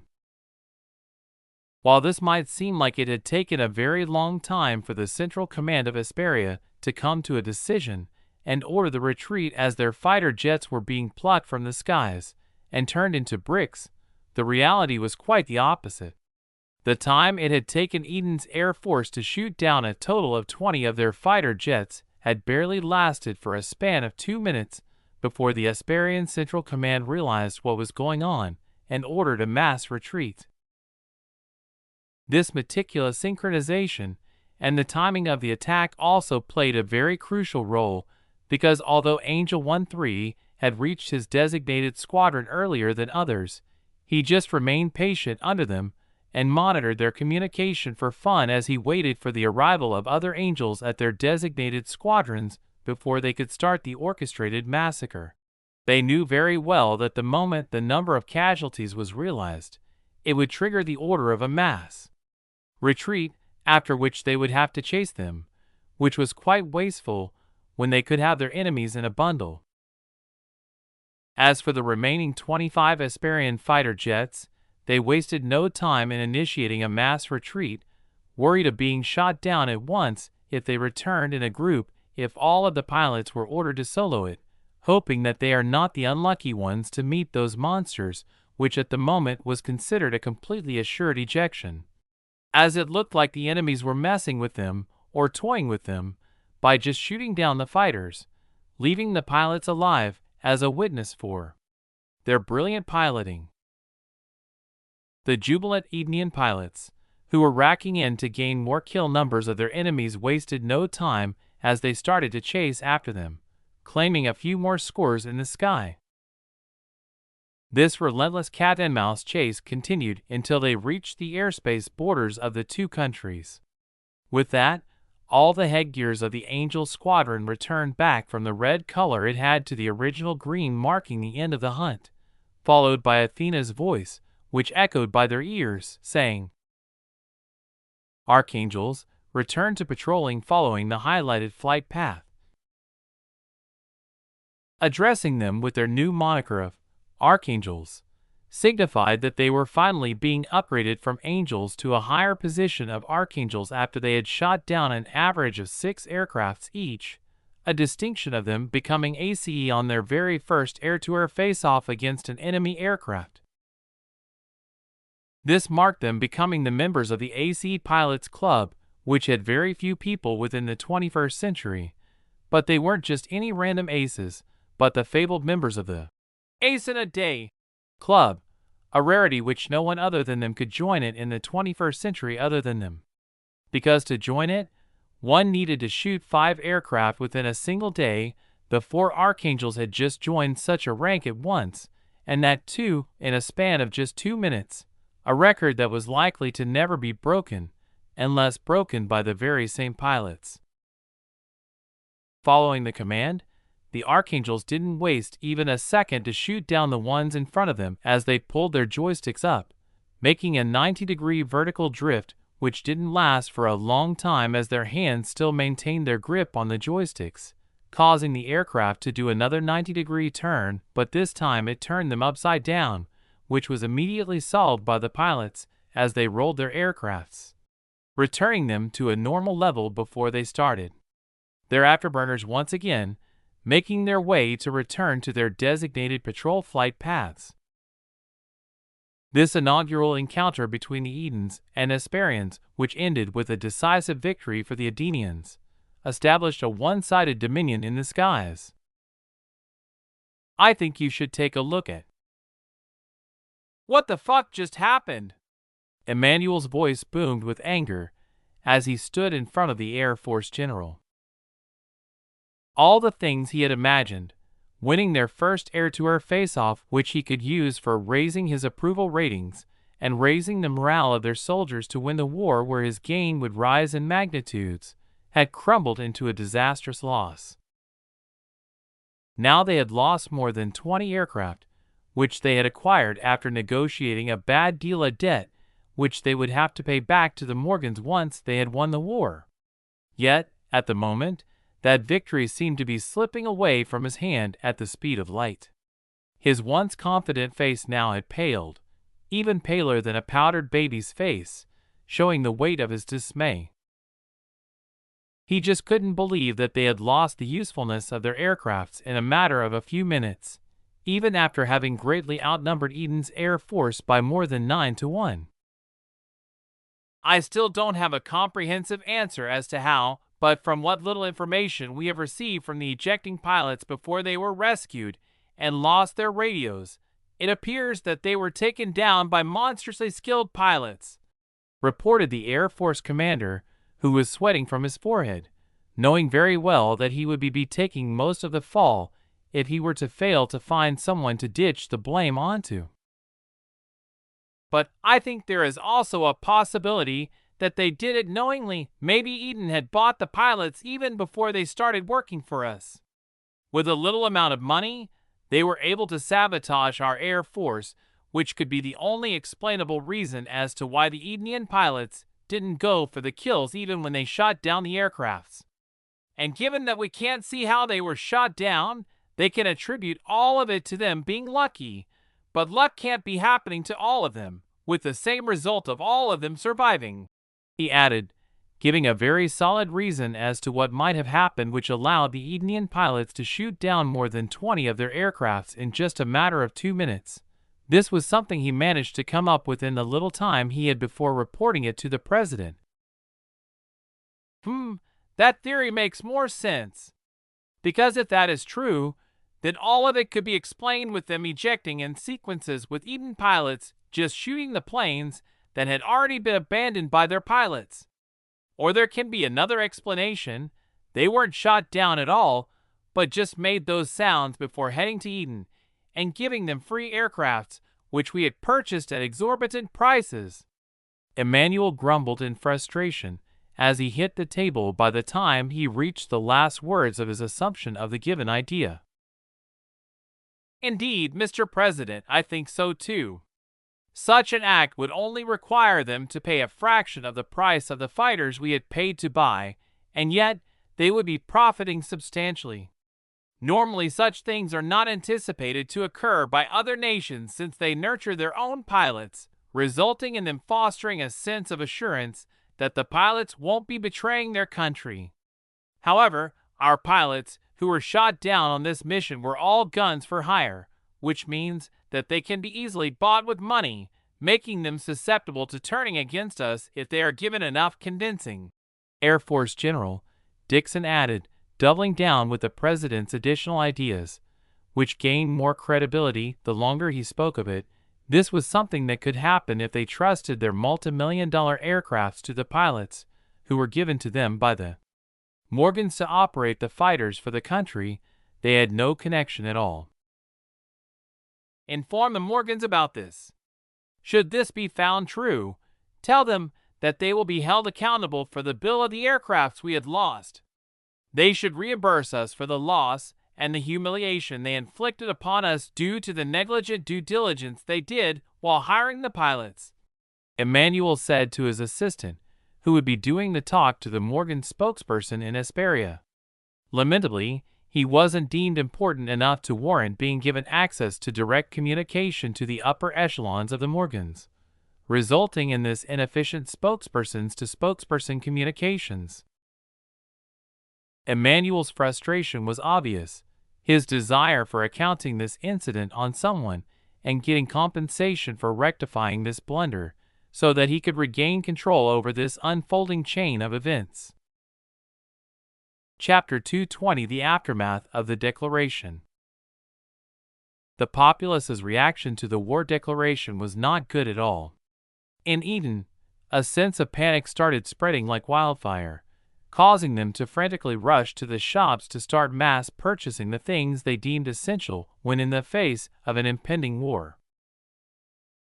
As for the rest of the world, they heard the news which seemed to be spreading even faster than light. However, they were all astounded as Esperia had chosen to go with the option of declaring war, instead of a surprise attack. This choice of theirs hinted that they were assured of their victory, resulting in them taking their time and efforts on trying to convince the world of their righteous cause, and following the rules, and their alignment with the principles that would garner more global support. This display of confidence that Hesperia had shown with their declaration of war had divided the netizens into two groups. One group thought Hesperia would really be winning the war, while the other thought that they were just being overconfident. They argued that throughout Hesperia's weapons purchasathon, Eden wasn't just watching its enemies getting trained for the sake of beating them, and instead must have already prepared themselves to endure the fight for not a complete one-sided beatdown. Meanwhile, high above in the sky, the fighter jets of Eden patrolled, following the flight path that was arranged for them by Athena, during which they ended up passing through many cities. The soaring of the aircrafts reminded the citizens that just a few minutes ago Hesperia had declared war against their nation, and they were now officially at war. Although the citizens thought that their air force was just patrolling to calm them down and remind them that they were being protected, they still remained oblivious to the fact that the air patrol had only commenced after they had taken down a little bit more than 20 of Hesperia's fighter jets. The jets that were meant to attack some of the very important infrastructures in Eden, but were thwarted in their attacks, resulting in their very own downfall. In response to the Hesperian press conference that had ended with the declaration of war, Alexander personally took to the podium and directly addressed the nation. He promised that they were sure of winning the war and causing as little as possible disruption to people's daily lives. However, he acknowledged that a few certain cities that were nearest to Hesperia and were only separated by the water between them, such cities would be entering martial law, and that state would continue for the next 2 days of the weekend. As to whether or not it will continue to be the same on Monday, or whether they will be evacuating those cities, will be more dependent on how the ongoing fight was going to develop. As Alexander's press conference continued, thousands of troops rapidly started converging upon those cities and started executing swift and coordinated takeover, securing the cities, wasting no time at all since they were already stationed near the cities after anticipating the escalation. They immediately started by taking control of the city's security from the police, delegating them to public control. Some streets were barricaded, other security measures were increased, and the Navy vessels started appearing from the ocean horizons, coming from the nearest Navy ports. These vessels also started patrolling the maritime borders of the two countries, giving assurance to the people after witnessing how the government was already prepared and had even started responding. This resulted in people cooperating with the soldiers to the best of their abilities, trying to cause as little interruption to the soldiers as possible. This proactive response served as a hope of reassurance to the citizens. After witnessing the swift and organized mobilization of the military, the faith in their country rose after understanding that their government had already been prepared for this, leading to the swift response with precision right after the declaration of the war, and was quickly responded with the dispatch of soldiers for their safety. I think you should take a look at. How long are you planning to let this fight continue? Rena asked Aaron during their virtual meeting, a meeting which she had specifically asked for minutes after the declaration of war. No longer than a week. My family is here as well, and the longer I let it drag on, the more convincing would be needed as to why I still live here, as they would suggest of going to some other country which would be safe for both me and my younger brother, Aaron answered, revealing how long he was willing to let Hesperia continue messing with him. Good. However, I believe that the Morgans have misunderstood something based on the amount of investment they are putting in, Rena added after hearing his response, not showing even a hint of distrust in his capabilities of being able to end the war whenever he wanted to. What she had seen from him throughout the months they had known each other was more than enough to let her have complete trust in every word that came from Aaron, even if it was a joke as even his jokes always carried a hint of truth within them. Yes, it seems like they somehow learned of your visit to Eden, and also about the talk you had with Alexander, which made them think that you were behind some of the large investments in the country, and they believe that you are acting as a helping hand in preventing the country's economy from collapsing and thwarting them from profiting from the country's economic collapse. Thus, they decided to side with Asperia, causing a war with Eden so that it would force Eden to divert its resources from development to war, which would result in a faster collapse of Eden's economy than it would have ended with them benefiting from the aftermath. Aaron explained, chuckling as to how a mere misunderstanding had caused the Morgans to make some huge investments in Asperia. Sorry about that, Rena said in slight embarrassment, remembering how she had insisted on visiting and bringing the tritium to Eden personally, which inadvertently triggered the misunderstanding to occur, resulting in the sparking of an all-out war between the two countries and a slight delay to some of Aaron's projects. No need to worry about that. A fight with Asperia was bound to happen soon anyways given their provocations since the downfall of the previous government, and they weren't able to receive any benefit with the change of power. Right now, I plan to use the Rothschilds as a cover to use some of my tech in a way that can explain having an advanced tech so soon without even having any news of extensive research by the country, and to justify being forced to release the tech for the public to see to those familiar with your family's beef. Although this had accelerated the timeline for some of the plans and even delayed some, everything else is still going to happen according to schedule, unless the Morgans manage to force the U.S. military to intervene. Aaron replied, and when he reached the last part of his words, he initiated and maintained an eye contact with her. You don't have to worry about the possibility of such a thing happening. For such a huge move to happen from our side, it will need an acknowledgement from both families and a few small ones, which is almost impossible due to us always not agreeing on the same thing. So you can be rest assured, the U.S. government won't be swayed into intervening by the Morgans on my watch, Rena replied, promising to handle that matter and also make sure something like that doesn't happen at all. Then I will consider that to be done and plan accordingly. Also, a few days later, a cargo should be arriving to you. It should help you with moving Ava to the glasses, Aaron said, giving her something that would change the topic of their conversation and remove the weird atmosphere that they had entered in after he had mentioned the reason for the larger-than-usual investment done by the Morgans in Asperia. Thanks. Based on her brief explanation, Ava told me that she should gain at least 3 times an increase in efficiency compared to when she is on the private network, which in itself is unbelievable since I had witnessed one of the servers where our private network is being hosted. And it was really massive, and having it being outbeaten by a computer inside glasses is similar to something from the dreams.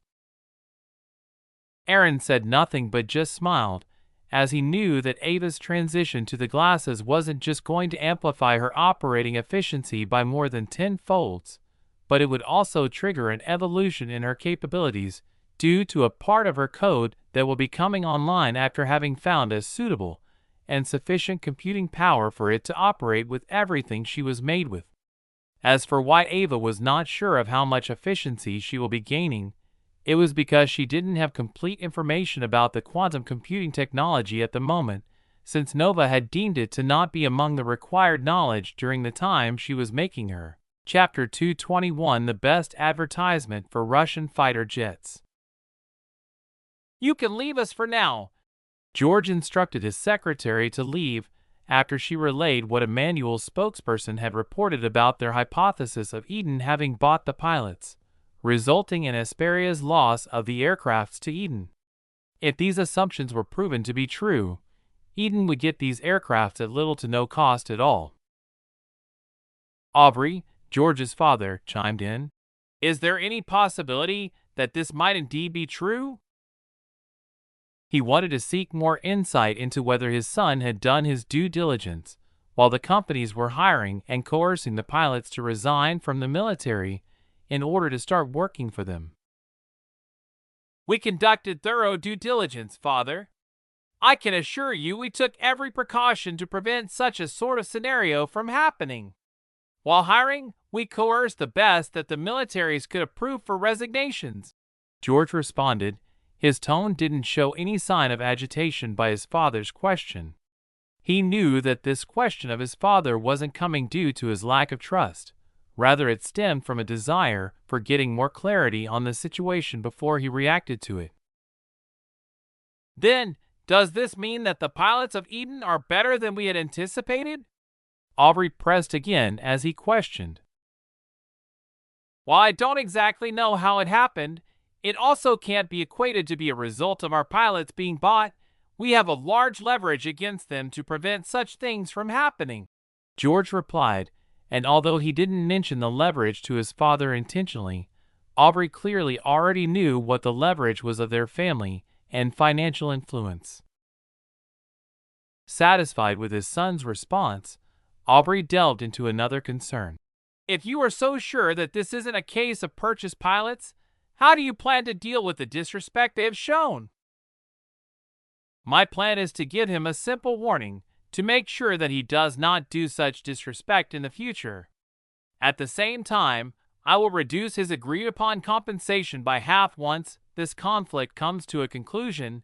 That should act as a stern enough warning for him to not come up with such disrespectful provocations on us and just focus on continuing the fight, George explained, planning to direct the anger which was rising in his heart after thinking that a few words of some fucking president of a fucking small country had forced his father to ask him questions which hinted slight distrust on his abilities and competence.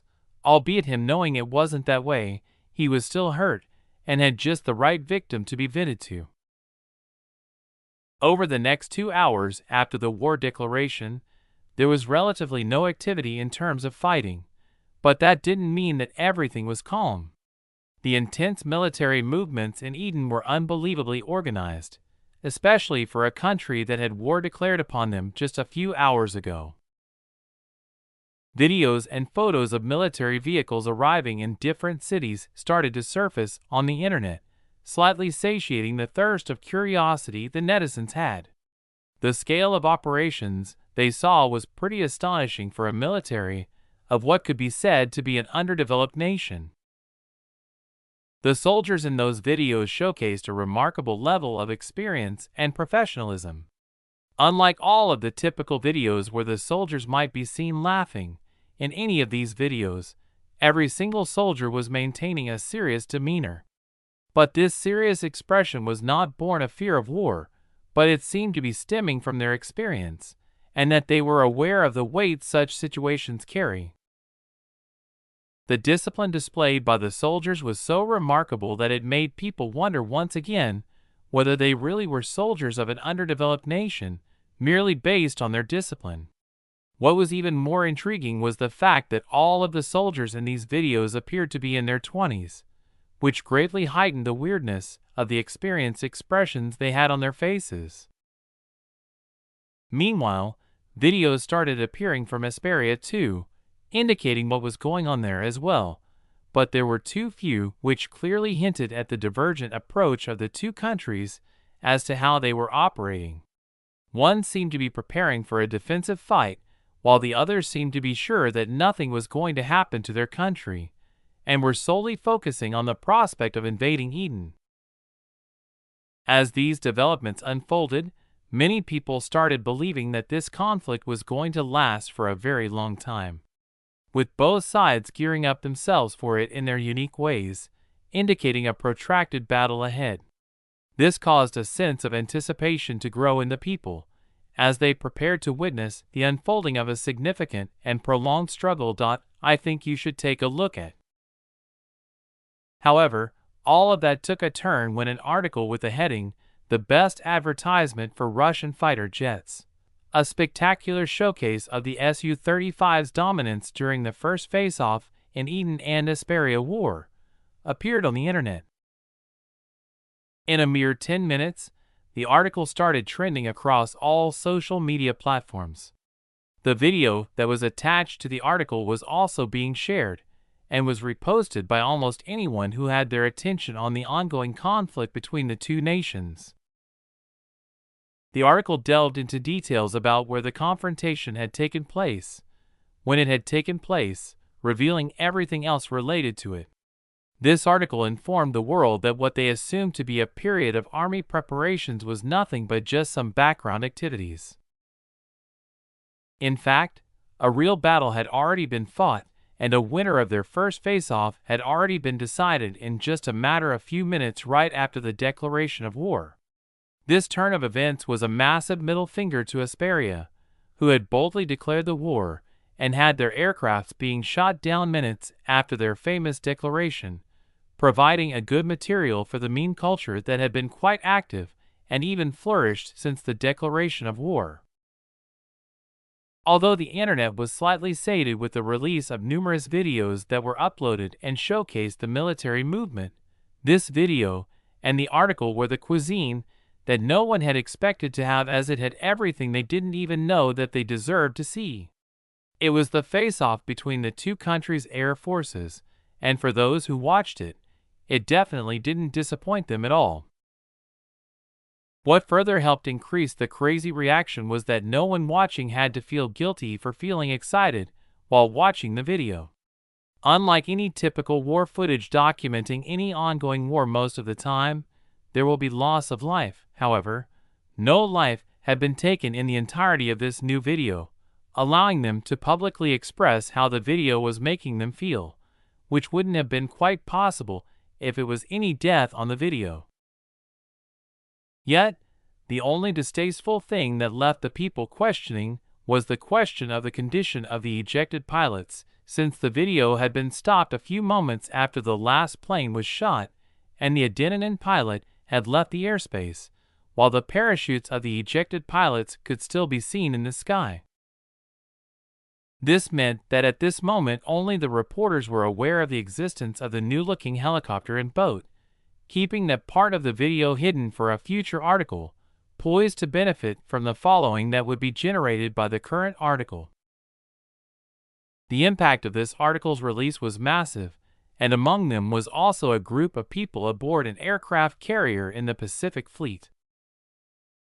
Using the onboard military computers to access the internet and communicate with families, one of the members heard about the video, which prompted him to watch it before he soon called for his fellow colleagues to watch it, since he was too flabbergasted by what he had seen to even react by himself. With that, the group started watching the video too, and if someone looked at them closely, they would realize that all of them were the pilots of the squadron that had gone to retrieve their drone that had accidentally lost signal and veered to Eden. "I recognize those markings from one of the planes that had come to intercept us," said Enrico as they watched the video, coming to the realization who the pilot on the Su-35 that was doing some ridiculously awe-inspiring maneuvers was. "Oh my God!" gasped one of them after seeing how the Eden pilot in one of maneuvers took the air-to-air missiles that were coming for him out of the equation, while at the same time putting himself behind one of the F-16s chasing him, which he promptly shot down, followed closely by the ejection of the pilot. When the video came to an end, they replayed it again and again, with every single one of their faces having the same expression: disbelief. Chapter 222 Plan B. For the next half hour, the soldiers on board the Pacific Fleet continued to rewatch the video of the battle between Esperion and Eden-9 aircrafts in silence.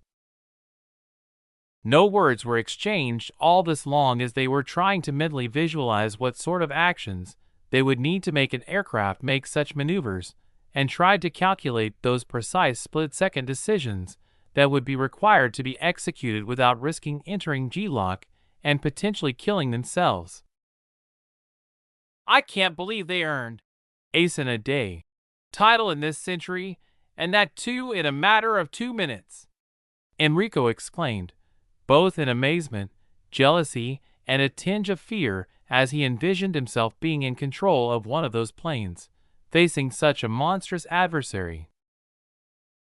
"They have created monsters," Elton, the youngest among them, remarked, having memorized the entire action sequence.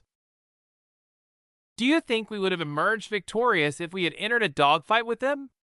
Elton asked, curious to know their team leader's evaluation. "It hurts my pride to say this, but I don't think there would be a way to come out alive if we are to face them in a dogfight, but in a long-range battle, we might win, and that will only be thanks to our advanced long-range weapons." Daniel, the team leader, conceded, feeling his pride as a pilot of the nation that boasted the best 1st and 2nd Air Force in the world taking a hit. He knew that he could easily lose to a pilot who outnumbered his air time by at least 15-1. "Considering the U.S. arsenal, I can only imagine the F-22 going head-to-head with them and having a plausible chance of winning it," he added, not counting the F-35, as that plane was primarily made for long-range engagements, and due to it having no supermaneuverability, it made F-35 impossible to survive a dogfight against such monsters. "How did they even train them to such a level? I'm sure they couldn't have even accumulated less than a quarter of our flight time."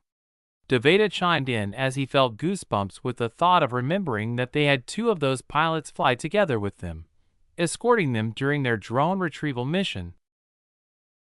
"Perhaps not all of them are as exceptionally talented as him, and this Esperian squadron might have got unlucky to meet such a monster," Elton speculated, trying to rationalize what they had watched and attributing it to something they unfortunately did not have enough of compared to that monster, a monstrous talent. "What I'm curious to know is, who the fuck is crazy enough to send such an exceptionally talented and experienced pilot in such a perilous combat situation with nothing but guns? Are they not worried about losing their investments on him?" Daniel spoke once again, questioning the craziness of the military brass who had sent such a valuable pilot to what could be said to be a certain death situation if not for his monstrous talent, with nothing but guns on board the fighter jet. But before they could even respond, their discussion was interrupted by a summon to the commander's room. They immediately understood it was going to be about the pilot in the video they just watched, since they were the ones who had met and flown with these monsters not long ago. This was just one of the many reactions of people with the knowledge about how difficult and incredible a feat it was to accomplish what they had witnessed. Simultaneously, some smaller countries who adhered to the idea of "a good pilot is only as good as the plane he flies" started exploring the possibilities of acquiring some similar fighter jets in the video. This inadvertently provided Russian arms sales a huge chunk of free and positive marketing. Unbeknownst to them, even the seasoned Russian pilots, who were well versed in handling those aircrafts, having been using them for years, were wondering how the fuck did that Eden's pilot make the plane move that way and cause it to respond and move in such a manner. This caused a slight jealousy among the Russian pilots, as it gave them the same feeling as seeing your girlfriend being happier when she is with someone else, or your friends being more engaged when they are with others compared to when they are with you. Essentially, they were having the feeling of being cucked without having that particular kink. A brief lull settled over the war for the next 6 hours, with Esperia having not made any other move. This unexpected pause caused the citizens who had gained calmness to start panicking once again, who speculated that maybe they were planning for something huge or something else behind the scene in retaliation to what happened. But contrary to their thoughts, Esperia had, in fact, meticulously prepared a very detailed plan that was based on the Air Force squadron taking down Eden's Air Force and gaining air supremacy over the skies of Eden, paving the way for their bombers to target the vital infrastructures of their enemy country. Their objective was to force Eden to surrender, and if they didn't, they would have continued bombing them from the air, since they would have complete control over the airspace, and they wouldn't have had to worry about having to fight on land. In tandem with the bombing raid, they had planned to use a portion of their navy to take over the military ports and start a ground invasion. This plan, however, was now thrown in disarray when their fighter jets were obliterated, leaving the remainder of their air force to retreat. At the same time, their assumption that Eden didn't even shoot the aircrafts down and had just bought those pilots, gaining themselves 15 new aircraft after they had accounted the destruction of the 5 aircraft from the video. But with the video being of a very high quality, they suspected of it being a ploy by Eden to make them think that the remaining 15 fighter jets were also destroyed, continued to hinder them in choosing the plan and route of sending bombers. So thanks to these conspiracies, and due to them having no evidence to assure themselves as to which one is the actual truth, they were now forced to give up on their previously well-devised plan and move to Plan B. This plan still included the mobilization of their navy, which was still powerful despite having lost a fleet during their previous endeavor, but this time it was the entirety of what they could afford to send without leaving themselves open to surprise attacks from Eden. But they weren't sending all their fleets as one group like the previous venture. No, they sent each fleet in different directions, and the delay in action on the war was caused by this decision, since the Navy fleets had to wait for all of their other fleets to reach their designated mark before they could start entering Eden's water and attack. There were a total of 4 fleets, with 3 already in position, waiting for the 4th one to arrive at its designated location before they could start making their move to Eden and initiate their attacks and take over Eden's Navy bases. Each of these fleets was accompanied by 7 modified mid-sized tankers, making a total of them to be 28. Each tanker was carrying tanks, vehicles, supplies, and last but not least 1,000 soldiers who were completely geared and prepared for a nomadic-style invasion.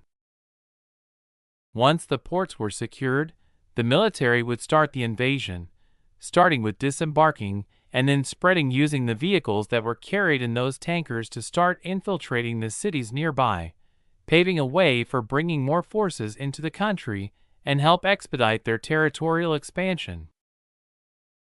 10 minutes later, an encrypted message reached all the 4 fleets. After it was decrypted, it revealed a succinct note. "This is the 4th Fleet. We have arrived at the designated location." This message confirmed their successful arrival at their marked location, and at the same time signaling the start of the mission. But for the next 7 minutes, a thought stillness prevailed. As the clock ticked, and it was now midnight, the first hour of Sunday, the fleets immediately sprang into action. They started moving at their maximum speed, while also being as much dispersed as possible to minimize the vulnerability of the possibility of an entire fleet being taken out with just one bomb, like how it had happened in the first time, and they didn't want to face the same humiliation again after experiencing it. This way, they were using their hard-learned lessons to forge a new path. And this was a sign of a very smart and ardent student who was only lacking experience. Experience which they would have enough of by the end of the war. Chapter 223 BRTTTTTTTT. As the fleets moved, the tankers that were carrying soldiers and other equipment for impending land battles started heading in a different direction from the main fleets, executing a plan they had come up with. They continued to advance as quietly as possible, while also hoping to not attract any undue attention to themselves, praying fervently that their movements would go unnoticed. Their objective was to land the soldiers so that they can start the ground assault to seize control over the port. Once successful, they would dock and unload all their vehicles from their tankers before they embarked on the next mission of capturing the cities. When the tankers reached about 15 kilometers from the shores, they came to a halt. Their halt was followed by the deployment of high-speed boats, which started coming out of them, rapidly descending into the waters, and were swiftly being filled with heavily armed soldiers, who were ready for combat. While this was happening, the fleet continued moving ahead while maintaining their course, coordinating with the tankers through their communication channels. Their coordinated movements resulted in them reaching the effective range of their destroyer missiles by the time all of their combat soldiers had already loaded into the high-speed boats and had started moving for their landing zone. With the high-speed boats en route to their landing zones, their 4 almost outdated guided missile destroyers sprang to life. The lids of the vertical launchers opened up at once as the pencil-like missiles started being propelled out of their tubes by the controlled explosions. After being propelled into the air and reaching a height of 50 meters, the projectiles adjusted their trajectory and locked onto their designated targets, the nearest port within their reach. The SM-6 missiles coming out of those vertical launchers surged toward their designated targets as fast as they could, while the fleet that was now assured that the ports would soon be overwhelmed by the appearance of missiles started deliberately slowing down their advance, moving as slow as possible despite aware that their presence had already been discovered by Eden's military. While they were closing in, the other fleets also initiated their own barrage, firing whatever they could while still keeping a vigilant watch on their radars, wary of potentially being ambushed by those monstrous fighters and bombed to oblivion. And because of that, the soldiers on board remained tense, feeling the weight of the operation. But just when the missiles were about a kilometer away from hitting the targeted port, a series of red dots forming a line started appearing in the sky that was then directed towards the missiles. Following that, an abrupt explosion occurred, and before they could even express what they were feeling, the sound of what the explosions that had happened just before their eyes finally started reaching their ears. BRTTTTTTTTTTTT. Shit. No one knew who was the source of those words, but they didn't disagree with him since they knew that their surprise attack was now out of the window. The commanders were swift to recover from the shock and regain their composure. With that, they started issuing orders to their respective fleets to continue their attacks. They commanded an intensified barrage, aiming to saturate and overwhelm the port's anti-missile defenses. They hoped that at least some of the missiles might get missed by the defense system, and they would be able to cause harm on the port, making the soldiers' landing job easier. Amidst their hearts experiencing fear and tension, the soldiers responded by forcing themselves to focus. They knew that any mistake they do from now on would very likely resulting in their deaths. Hence their minds did all they could to make them focus as much as possible, ensuring the survival of the body. This resulted in the soldiers operating beyond their normal mindset as they truly fired whatever was available, sending everything the ships had in the direction of that port, hoping that they would buy enough time for their landing ships to be able to arrive at the landing zones and initiate a fierce fight to take over those ports. Alas, no matter what they tried to smack towards the ports, they were always met with the same response: dotted red lines converging on the missiles before those bullets started shooting down the approaching missiles, followed shortly by the hearing of the distinctive sound of the defense system, BRTTTTTTTTTTTTTTT, being the results of the bullets soaring at a very high speed to shoot down the incoming missiles. While all that was happening, beneath these fleets, the ocean surface was still retaining its tranquility, for black submarines could be seen trailing behind all the 4 fleets, their presence concealed by the undisturbed waters. These submarines were of a similar size as the Virginia-class submarine, yet they could still be said to be slightly larger than the Virginia-class submarine by a few meters. Within these submarines, they looked very different compared to any of the world's other submarines. Virtually every aspect of this submarine differed from any submarine found elsewhere in the world, while everything on the outside couldn't look any more than a normal submarine. In the meantime, the boats that were dispatched from the tankers were making their way towards the nearest place they could disembark to start their land operation. However, as they saw all the missiles that were launched by their fleets were completely turned useless even before they could cause any harm, all the soldiers on the boats stared at the sky with utter shock. What the fuck is their missile defense system made of? The commander of one of the fleets cursed. Because of these missiles, their planned saturation attack was completely thwarted without being able to hit even the waters on the Navy bases, which would have at least caused a slight disarray within the port. At least that would have been a slight help for their soldiers when they started attacking the would have been disoriented enemies. The fast boats team should be arriving soon, so tell everyone to start turning. Just as he was about to start ordering for his fleets to retreat, his command was intercepted by the sound of a massive explosion. Boom! When he turned to look at the direction the sound had come from, his face turned deathly pale, as he wasn't able to believe what he was seeing with his eyes. One of the ships of their fleet was now bent from the middle, forming a triangle with the sea surface as its base before it was divided into two pieces, joined by just a few meters of metal sheets. As the two portions of the massive ship fell back in the water, tearing the very little metal that supported the two portions. The ship was now completely split into two halves as they started plummeting into the water and slowly started sinking beneath the water surface.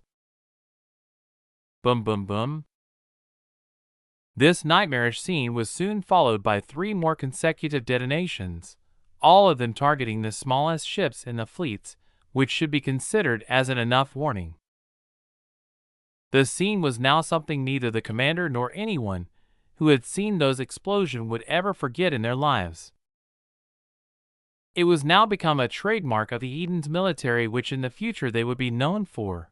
The mare, a malevolent spirit or being that is said to sit on the chests of sleeping individuals, causing them to experience nightmares and sleep paralysis. Chapter 224: A Monster You Don't Want to Face. The cause of the explosion being the Edenian submarines that were lurking under the fleets, following them since when they invaded Esperia's water. They were nothing but state-of-the-art in everything when compared to the latest gen of any country's military.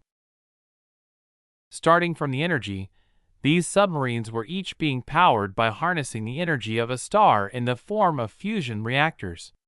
This means that they won't need to ever be refueled as long as they are under the surface of the water, because these reactors would efficiently extract deuterium, a fuel source, from the surrounding water, rendering themselves self-sustaining during underwater operations. As for the propulsion system, it too was the state-of-the-art magnetic propulsion, helping the submarine in its stealthiness while at the same time allowing it to go at unimaginable high speeds.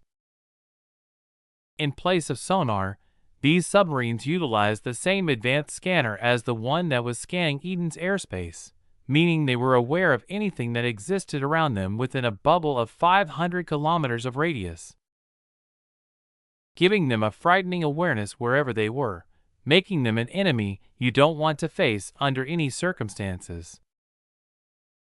The hull of the submarine was made from a revolutionary material, a marvel born from the result of the research done in laboratories of Lab City, where they had managed to make dream materials for any submarine maker in the world.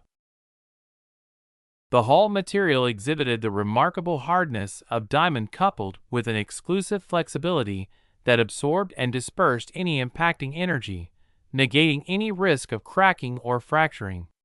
This innovation ensured the hull's capability to endure immense pressures of the deep-sea domain, ensuring both the submarine's safety and structural integrity even at extreme depths. Furthermore, the material's lightweight nature, in proportion to its strength, elevated the submarine's buoyancy and maneuverability, simultaneously reducing the vessel's overall weight burden. Resistance against the corrosive and erosive forces of saltwater exposure? The material stood resilient, impervious to degradation. This resistance translated to a prolonged lifespan for the hull, simultaneously, effectively reducing the demand for frequent maintenance requirements. Furthermore, The unique composition of the material manifested in its exceptional ability to absorb and dampen the sound waves, rendering the submarine nearly silent and drastically curbing its acoustic footprints. This transformation bolstered the vessel's stealth capabilities, enhancing its covert operations even further. Notably, it was also adaptable to fluctuations in temperature. The material seamlessly adjusted to varying environmental conditions, ensuring a stable internal environment, eliminating any concerns linked with thermal conductivity. The sole drawback lay in the complexity of its manufacturing process, an obstacle that was effortlessly circumvented by Aaron, who harnessed atomic printing technology, making the fabrication process seamless and expedient. As for the rest of the interior of the submarine, it was mostly nothing other than differently tuned atomic printers, which were tuned and placed in different locations to accomplish diverse functions. Svel.Siomicron everything from the torpedo tubes, SLBM, submarine-launched ballistic missiles, tubes, kitchen, bathrooms, and everything else other than the operation room and sleeping quarter was filled with atomic printers and tankers that were stocked with atoms required for making the product. During mealtime, all a soldier had to do was go to the kitchen, and they would find a very presumptuous hot meal that was already printed for them. If they needed to fire torpedo missiles, the atomic printer on board the torpedo tube would simply print the torpedo before it would be fired. This gave the submarine a rapid firing ability, as they didn't have the limitation of the traditional slow reloading of the torpedoes. All of this resulted in these submarines being the world's most heavily armed submarines, while it didn't have anything that could be considered as a fire hazard in it. Having a hull that was as hard as a diamond, they would always maintain communication with the main base no matter where they were, since they were using quantum computers as their submarine's computer, giving them the advantages of seamless quantum communication. The submarines, designed for stealth and capable of massive ordnance delivery from anywhere on Earth to any location, of course, went completely undetected by the outdated sonars that were on the Asparian fleet, allowing for them to roam and follow them as freely as they wanted without having to worry about being discovered. The moment the fleets commenced firing with the intention of saturation, an order was finally relayed from Athena to the submarines. At that time, half of their crew was inside the control room, with the other half having completed their shifts, resting or engaging in other recreational activities within the VR. The submarines were currently operating as if it was a normal patrol mission, which relieved the need for all the personnel to be on deck. That is why they were so relaxed, and not because of their own arrogance, but rather because those were the orders from the higher-ups. Load and flood the torpedo tubes. The submarine commanding officer wasted no time before ordering for the torpedo tubes to be loaded and flooded with water in preparation for the impending attack. The soldier in charge of the weapons deployment immediately executed the order, initiating the approval for the production and loading of a torpedo into the torpedo tube. Upon receiving the command, the atomic printer in the torpedo tube sprang into action. It accessed the raw materials stored and efficiently printed the entirety of the torpedo before filling the tubes with water in just a few seconds, which was then followed by the torpedo door being opened, presenting the loaded torpedo that was waiting to receive the firing command. "The torpedoes are loaded and tubes are flooded," reported back the weapons deployment specialist. "Fire!" the commander officer uttered calmly, which was immediately responded to as all 4 freshly crafted torpedoes were launched in rapid succession. As the torpedoes exited the tube, they released a subtle sound that was immediately absorbed by the water surrounding it. The magnetic propellers came to life and started spinning, propelling the torpedoes out of the tube as they started their journey to their targets among the fleets, which were just a short distance away from the submarine. The torpedoes did not take more than a few seconds to arrive closer to the surface of the water, unfolding a magic moment upon the water's surface. The torpedo continued its trajectory until it positioned beneath the target ship, at which point it detonated. The explosion generated an underwater bubble that propelled the ship to rise momentarily upward, absorbing the initial impact. Almost immediately, the underwater bubble began to collapse as the water rushed in to fill the void. This sudden compression forced the ship, still slightly elevated, to drop abruptly before being thrusted back into the air once again, reaching an even greater height than before. The swift descent was driven by the surge of water rushing in to fill the void left by the collapsing bubble, displacing the air that had previously occupied that space. This influx of air acted as the final catalyst that propelled the ship higher into the air with even greater force.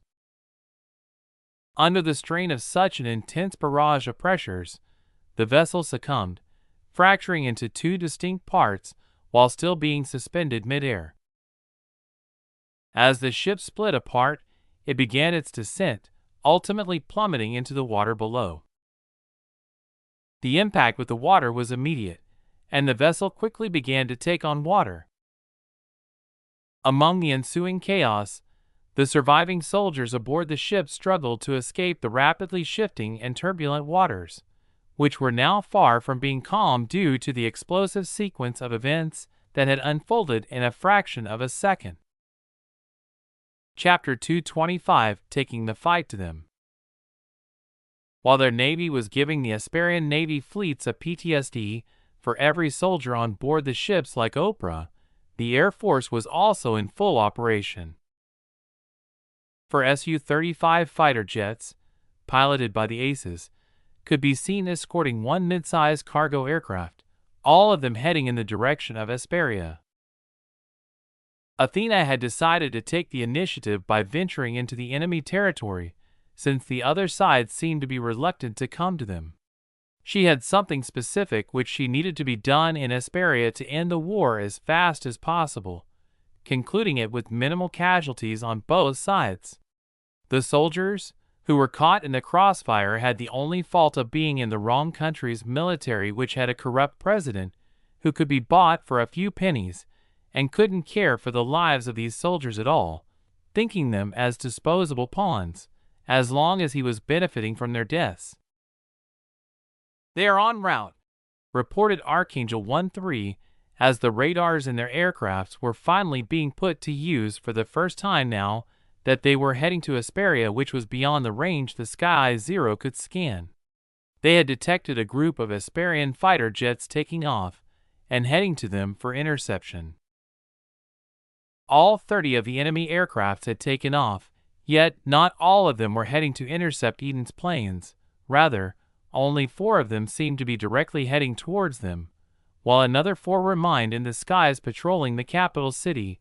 As for the rest of the 22 could be seen trying to avoid them as much as possible and head to Eden, trying to put the 4 they thought to be as the only Eden's Air Force fighters planes in dilemma on whether they should be proceeding on their mission and attack whatever they were planning or return to intercept the 22 that were making their way to Eden.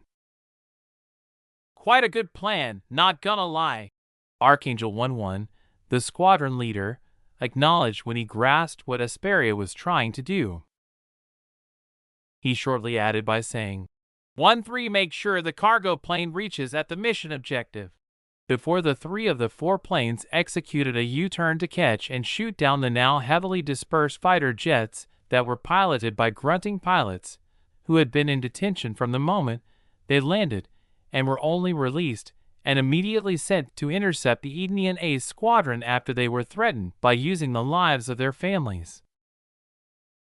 At this moment, the 22 fighter jets dispatched to Eden were split into 11 groups, sending 2 aircraft as a group in every direction and as far as possible from the monstrous 4. Although it was true that they were sent here just as a means to give the 4 aces a dilemma of choice, they still planned to benefit from this and bomb a few places, while the four monsters tried to shoot as many of them as possible during that time. I can't believe I'm regretting being enticed by money just a month after resigning, lamented one of the Asparian foreign pilots as he remembered how they were treated the moment they landed after their first mission against Eden. The moment they landed, they were put under the cuffs and sent into the detention center without even being told a reason for their arrests. After all of them were arrested one by one, they were interrogated, threatened, and subjected to everything except physical torture. Other than torture, anything a person could imaginably do to force someone to spill the truth during the span of just 2 hours was done to them. Despite them denying everything and feeling betrayed after how they were treated during that period, they still endured this ordeal while feeling a little grateful after having survived their initial encounter with Eden's formidable might, which had pushed their abilities to the limit. Upon learning the reason behind their mistreatment, they couldn't help but grasp the reason and understand why they were treated that way. In the first place, they were people who had resigned from their respectful military careers, enticed by the lucrative financial offers which were enough to spend with their families for the rest of their lives, which in return made them seem susceptible to monetary coercion, an opportunity for their loyalty to be swayed with money to the point of even feigning being shot down and receive another compensation payment in the midst of it. But understanding it was another thing, and forgiving was another, so they were still angry for the treatment they had received. Nearly all of them expressed their desire to resign, which had been blatantly ignored by Asparia. And now they were even compelled to take to the air while their families acted as both hostages and a motivation material for them to do their best during the mission. Even now, when one of the pilots remembered the tumultuous few hours they had experienced, he couldn't help but seethe in anger whenever he thought about it. Alas, he wasn't given more time to think any further as, boom, his and his wingman's plane were shot down by 2 missiles that their aircraft system wasn't able to detect, and the only thing he could think of this being the reason for being shot down was because he was fortunately alive thanks to the automatic ejection seat sequences, AESS, that was available in his plane. Initially, he had thought that they would engage in a dogfight, using guns like the first time. However, this time the monsters came prepared for such a situation and had even brought proper gear with them to avoid the enemies from using their numerical advantage over them. Fox 1 was the only word that Archangel 1-4 had uttered before he fired a pseudo-radar-guided missile at the enemy, who was wasting time thinking about the past rather than focusing on his current mission.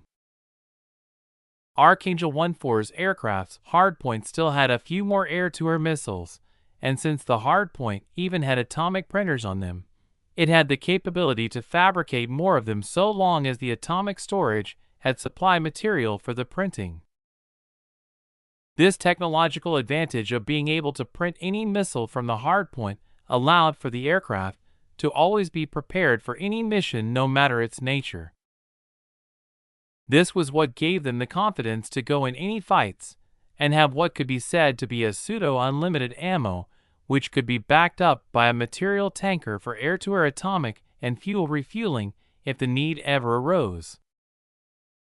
The only downside of having an atomic printer on these aircrafts was the fact that the weight had increased due to having another storage space to be filled for the materials required for the atomic printer to use for printing, meaning they are always more heavier than they look, no matter the condition. Nevertheless, all of these disadvantages could be easily compensated with the existence of the powerful engines, allowing for the pilots to have the confidence of executing any maneuvers they desired however they wanted without worrying about the airframe bending, and other problems which could have occurred if any other country's fighters tried to carry the same weight and make them move in such similar manner thanks to the materials the planes were made of. Not caring about such technical intricacies, the Archangel just pulled the trigger once again. This time 8 Fox 1 missiles were detached from the aircraft, each homing to different targets. After that he didn't do anything and simply and returned to where Archangel 1-3 was, still guarding the tanker, and had already shot the incoming enemy aircraft, maintaining his position without leaving his mission. Similar stories unfolded with the other Archangels as they returned shortly after and converged with the squadron and the cargo aircraft that remained unscathed, proof of their exceptional combat prowess. Chapter 226: The Start of a Mission. With an impressive feat of already shooting down what could be said to be all of Esperia's new aircrafts, including the 4 patrolling ones, despite being quite a distance away from the original position of Eden's aircrafts.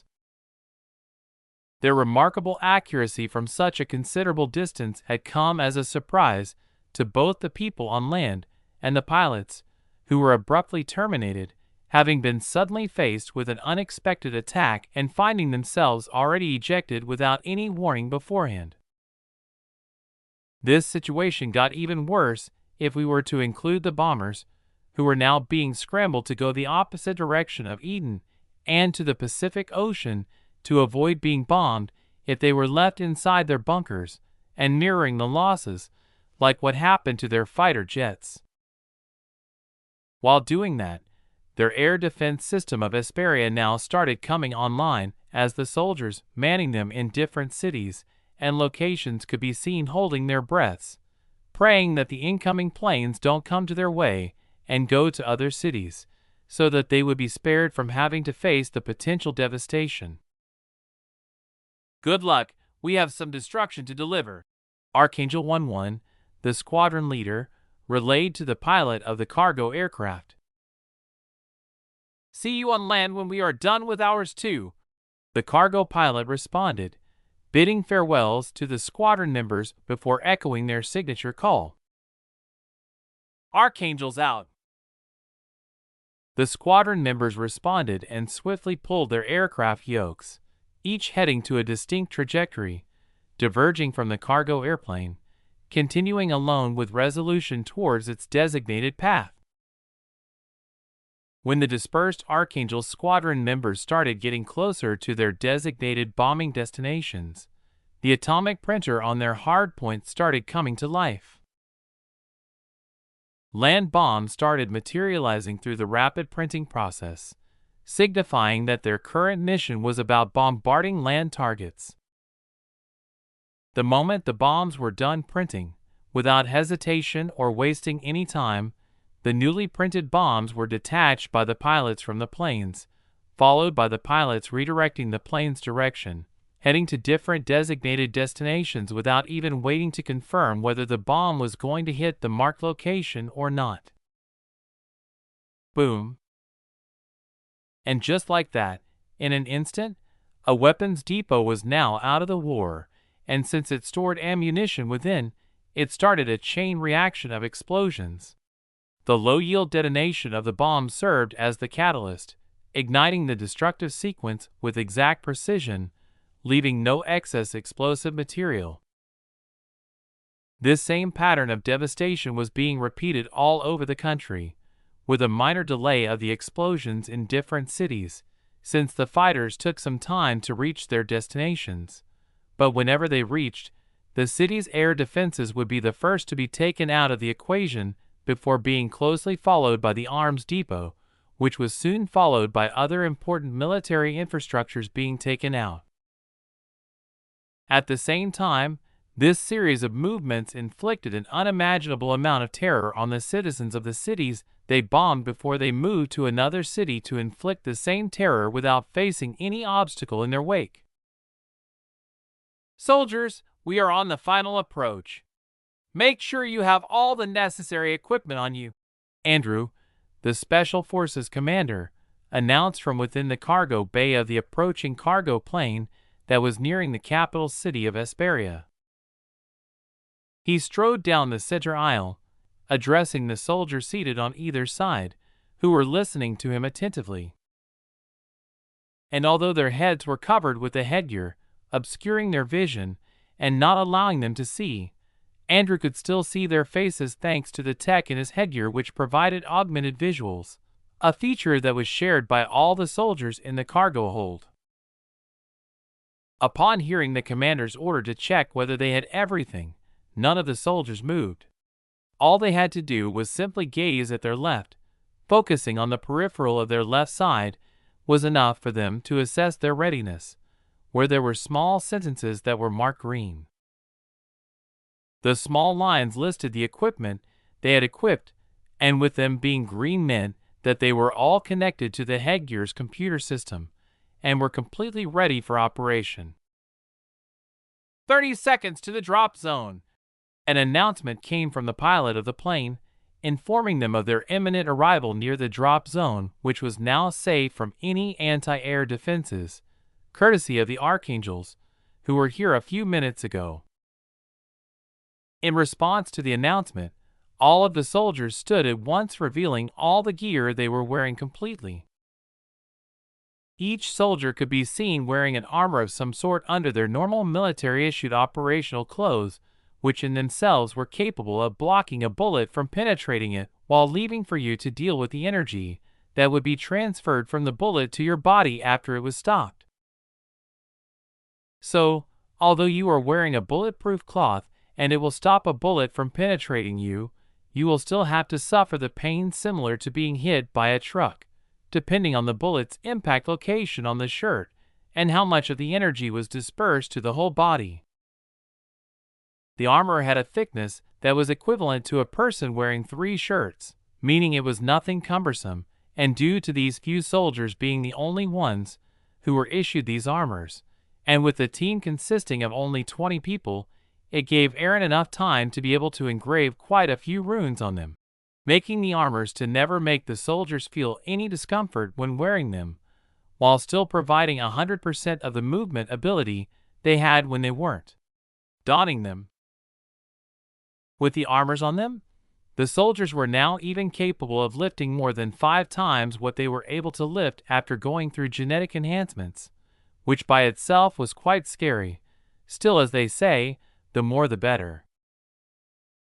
Together with the armor they carried, they were issued electromagnetic barreled firearms and holstered pistols, which were already attached to their hips, while their backs carried a backpack, housing more ammunition and other necessary equipments they will be needing during their upcoming operation.